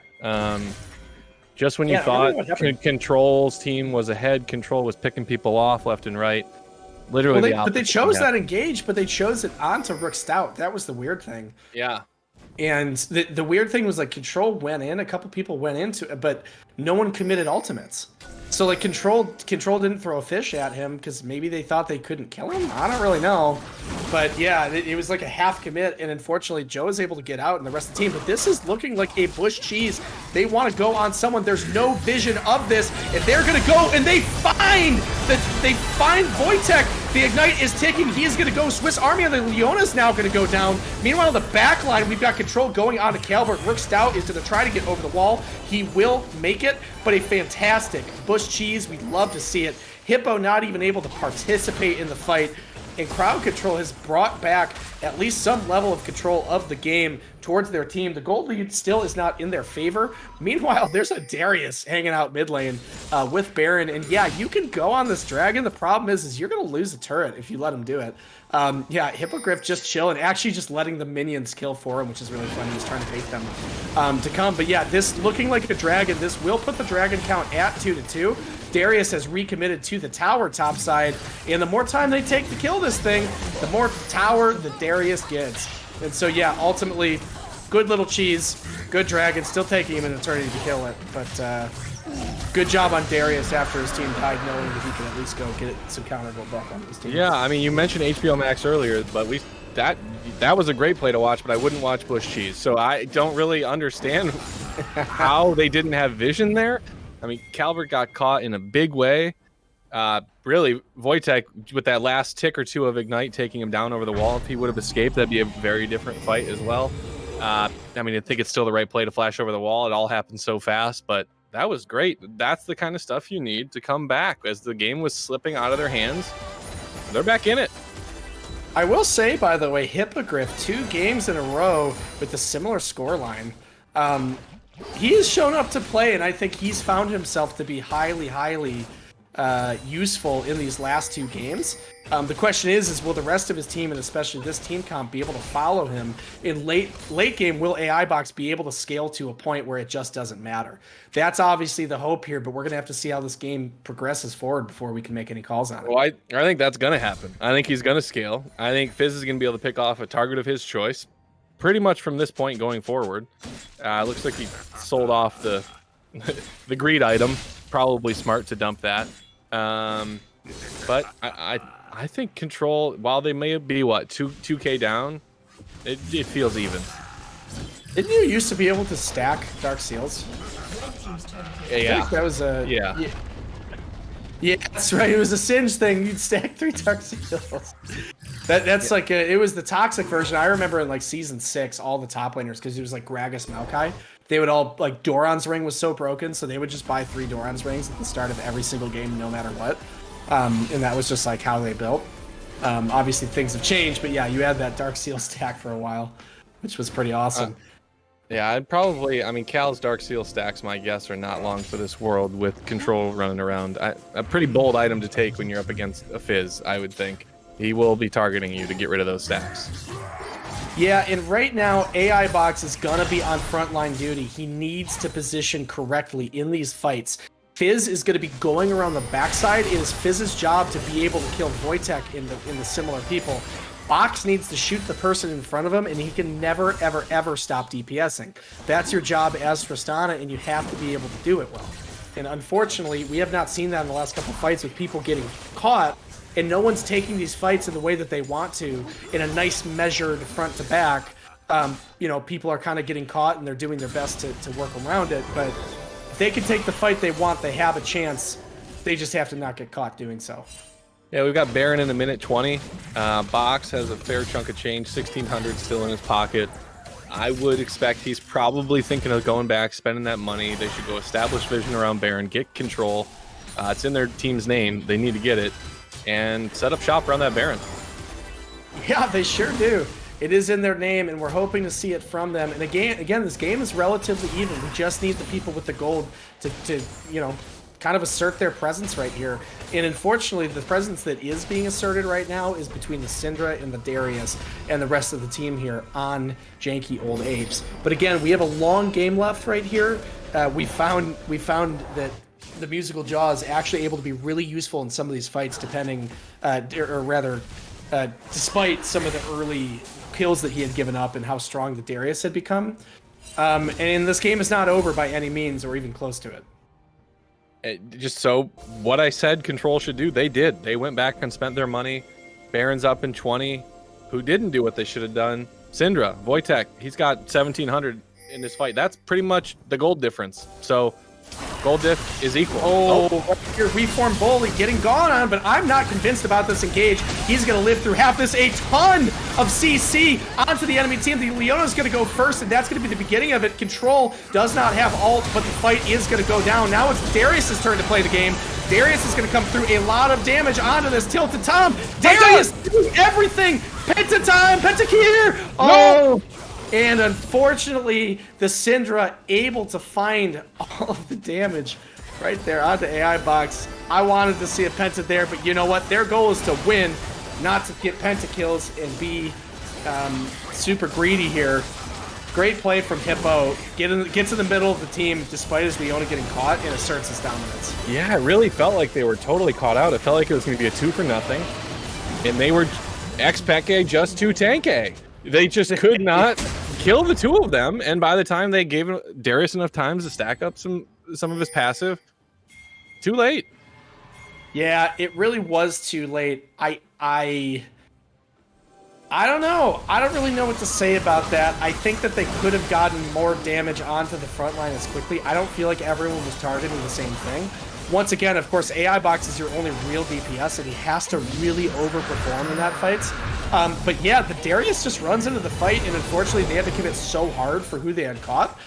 And, well, we saw what happens when the Darius gets in the middle of a fight uncontested. Our whole little theory, our win con we were talking about, magic versus... screw that, that is out the door. Darius is coming through, dropping the axe. Doesn't matter how tanky you are. True Damage has other ideas. That may be what we keep seeing. That might not be the only near Penta from Darius this game. Yeah, well, Hippogriff doing a great job trying to solidify his position as team MVP if they do go on to win this game. Once again, I don't think the game is over. If the Fizz is able to get on to Calbert, and I think that's probably the person you have to go on. I know Syndra does make a lot of sense, but Calbert just does so much to protect the rest of the team with all the AoE shields, all that stuff. At the end of the day, you have to find one of them, and if you can trust Box to do damage to the front line and get the items that you need, then the game isn't over. But Hippogriff sure is looking scary right here. And most notably, Reformed Bully does want to go on him, and if they find this, this would be a great way to turn this back. AI Box needs this shutdown. No matter what, you have to give it to Box here. Okay, Fizz gets it, not the worst thing in the world.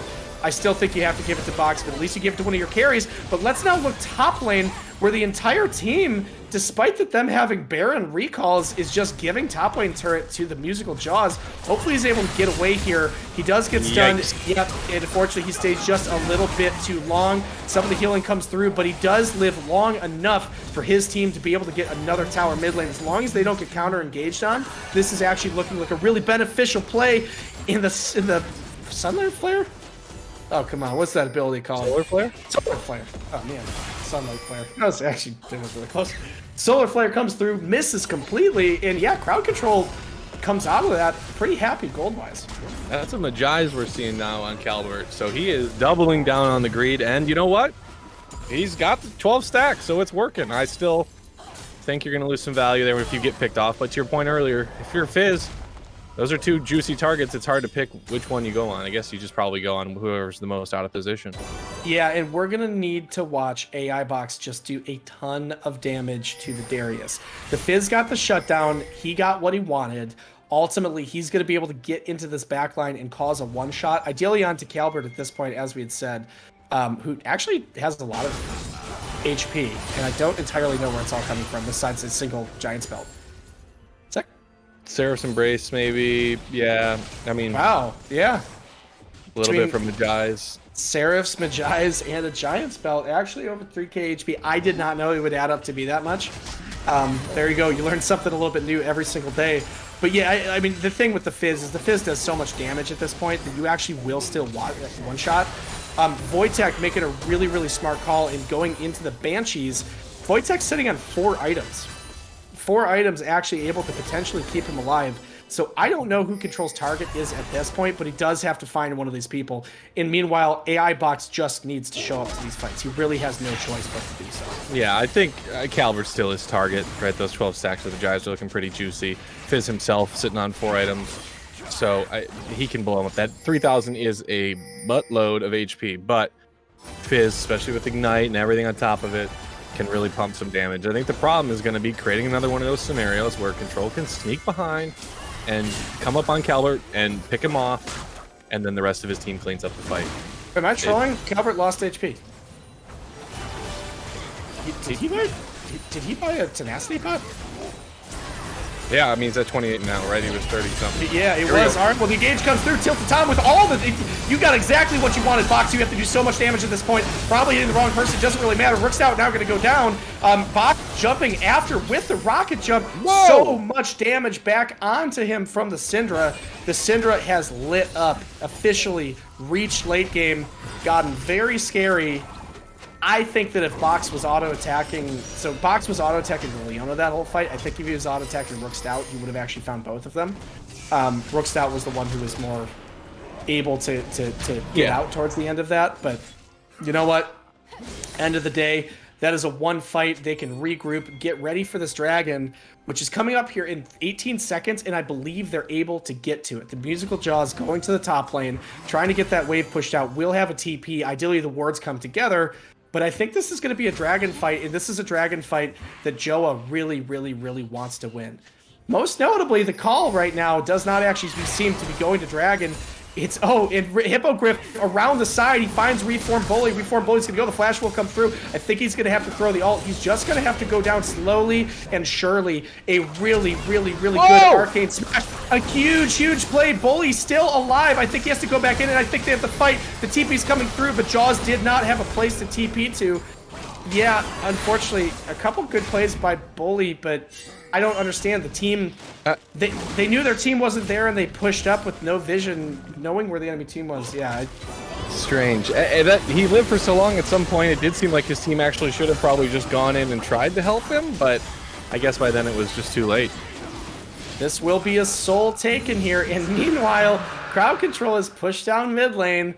They're going to be leaving through topside, but I think that JOA doesn't want them to leave without a fight. They're certainly following this control a little bit behind, lagging from the rest of his team.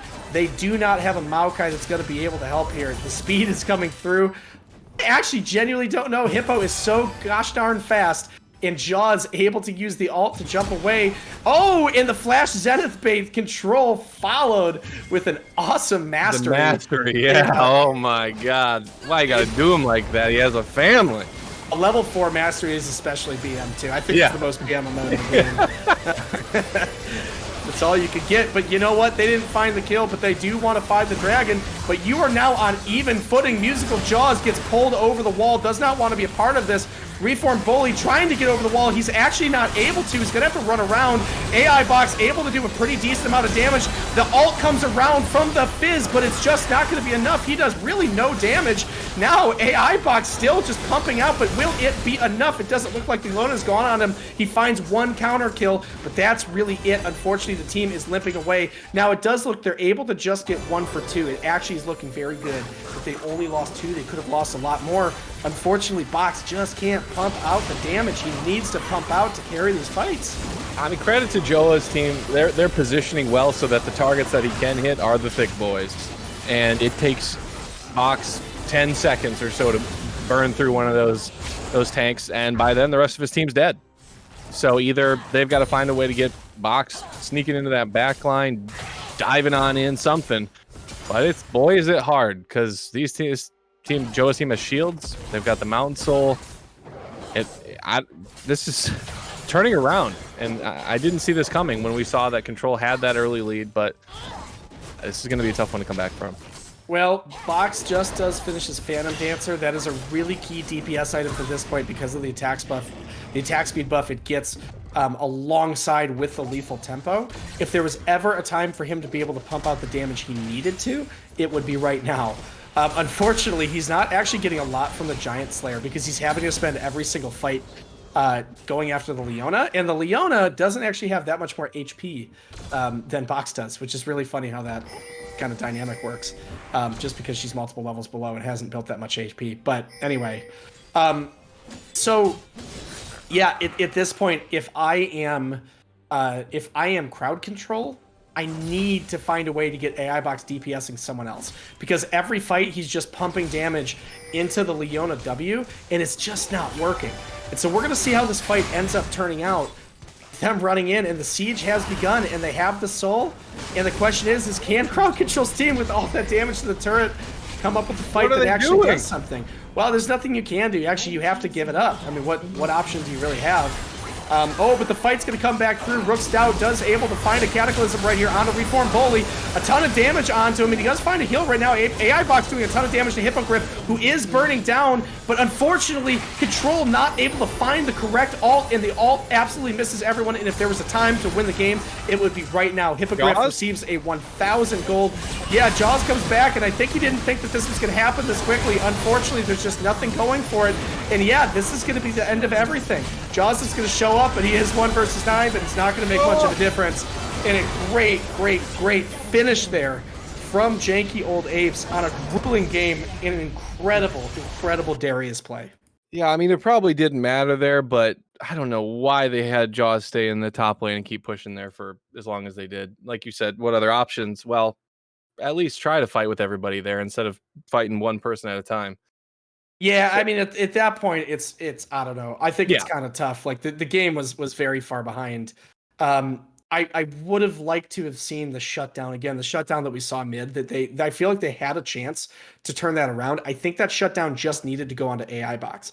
AI Box was the only one who was going to be capable of carrying those late game fights. Yes, he did the most damage on the team, but when you compare it to even Calbert Seraphine, who was the third most damage on his team, AI Box actually couldn't even do as much as that. So unfortunately, they just weren't able to line up the team fights. The damage wasn't being pumped out. He was having to spend all of his time pumping damage into a Leona.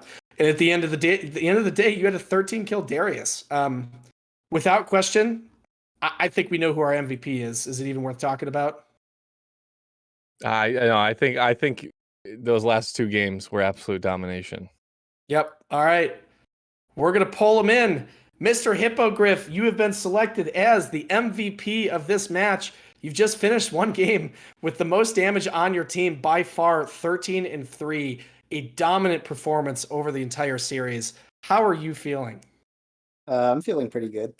You're feeling pretty good. How did you feel like the top lane matchup went up with Jaws? Game 1, obviously, he got some of those advantages on the set. I think game 2 and 3, with some good kind of tactical play with your jungle, you were able to get the advantage. How was he as an opponent, and kind of what was it like going back and forth in the top lane? He definitely knew the set matchup, and I honestly am not that good of an Aatrox, and so he punished me really hard game 1. And then game 2 and 3, I mean, I'm just so comfortable on Darius that like I just know when to fight, when not to fight, like that triple kill. My whole team. I was getting yelled at to back off, and I was just, wait, guys, who am I afraid of? I'm not I win this. Like, I'm tanky. They're only tanks. They're not going to kill me within 20 seconds. I just turn and dunk them. And so... Yeah, that was pretty awesome to watch on the top lane. Most notably, obviously, you had a good performance, but you were able to turn it into a 13-3 game. What do you think enabled that? I subscribed to Skill Capped TM and watched some beginner top lane videos. Beginner top lane videos. Do we have a TCL coupon code with those guys? Yeah, just kidding. What's the League Spot TM coupon code? Yeah, A-Barn paid for it for me.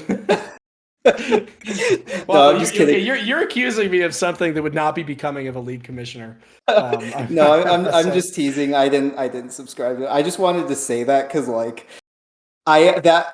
it's been the for me it's like the first match of the season I absolutely inted to TJ. And so ever since then, I've slowly worked my way up the ranks. And then yesterday, beating Blood, I'm like, I finally beat the actual boss. TJ's going to be free when we meet in finals. It's like TCL Dark Souls run. Yeah. And I know your team, you've had some ups, you've had some downs. What would you say your favorite part of your team is? I think that our mid laner is just so solid that like he's a rock that we all can just kind of do stuff around, and so that's one of my favorite parts is he's super flexible, and so our mid lane being able to do that is probably my favorite part because he kind of just plays everything. So I can play my single play style top lane. Yeah, we know. That's awesome. What do you think, Mr. J Bob? Yeah, so it's just a very interesting series today, especially knowing that you're going to play this team again here very soon. So talk to us about kind of the preparation, the team mentality. Frankly, we were hoping for some very spicy kind of picks, maybe borderline troll picks, something like that. I think what we saw for the most part were what was legit picks, right? And actual comps. And Yeah, so and talk us through kind of your prep as you came into today, knowing the circumstances.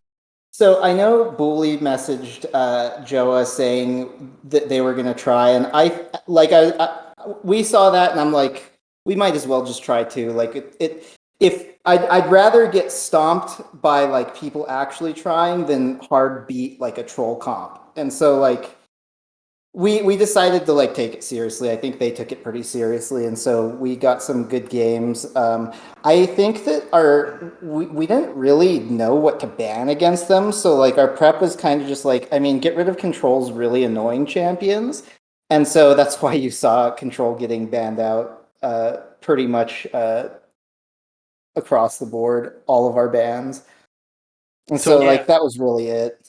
So looking forward to the next series. What do you think you guys will do maybe differently? Might maybe some lessons you've learned from this match here, or are you just gonna just keep trucking along? Obviously, it worked here. It did take 3 games to get you the win in the series, but what might you be doing differently or looking to change going into the next series against these guys? Well, one of the things that I do know is that Aatrox, I don't think we need to pick him or ban him. I don't think I'm good at him, and I don't think he's ban worthy.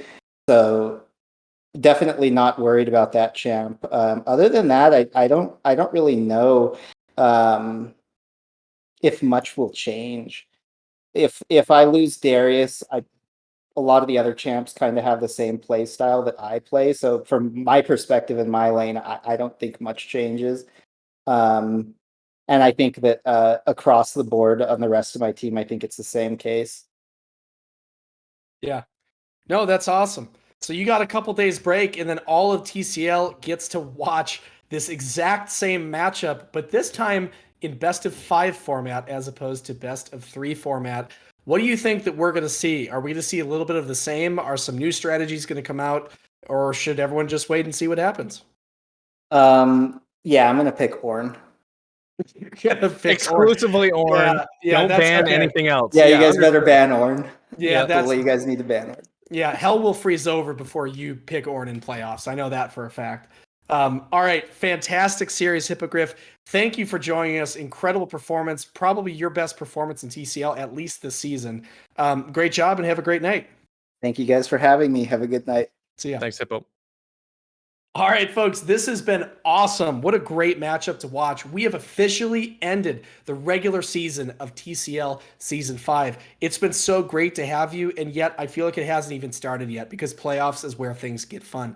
Our first playoff match tentatively is scheduled for Sunday night at 8 o'clock Eastern. It is the same exact matchup as we have today. The next matchup is tentatively scheduled for Monday night, also at 8 p.m. Eastern. And that is going to be between Team Lemonade and... Sorry, I have trouble with my old brain. Team Lemonade and San Antonio Spurs. So please tune in. We're going to have an awesome playoffs. Make sure you go and get your friends to tune in during the playoffs. We love meeting, getting a bunch of viewers, having a bunch of fun. We have 5 more matches of this TCL season coming up, all best of 5. Thank you for joining us tonight and hoping to see you then. And once again, thanks to my co-caster, J Bob. First time on the cast, and I hope you all enjoyed him. Thanks, everybody. Thanks, everyone. Have a good night.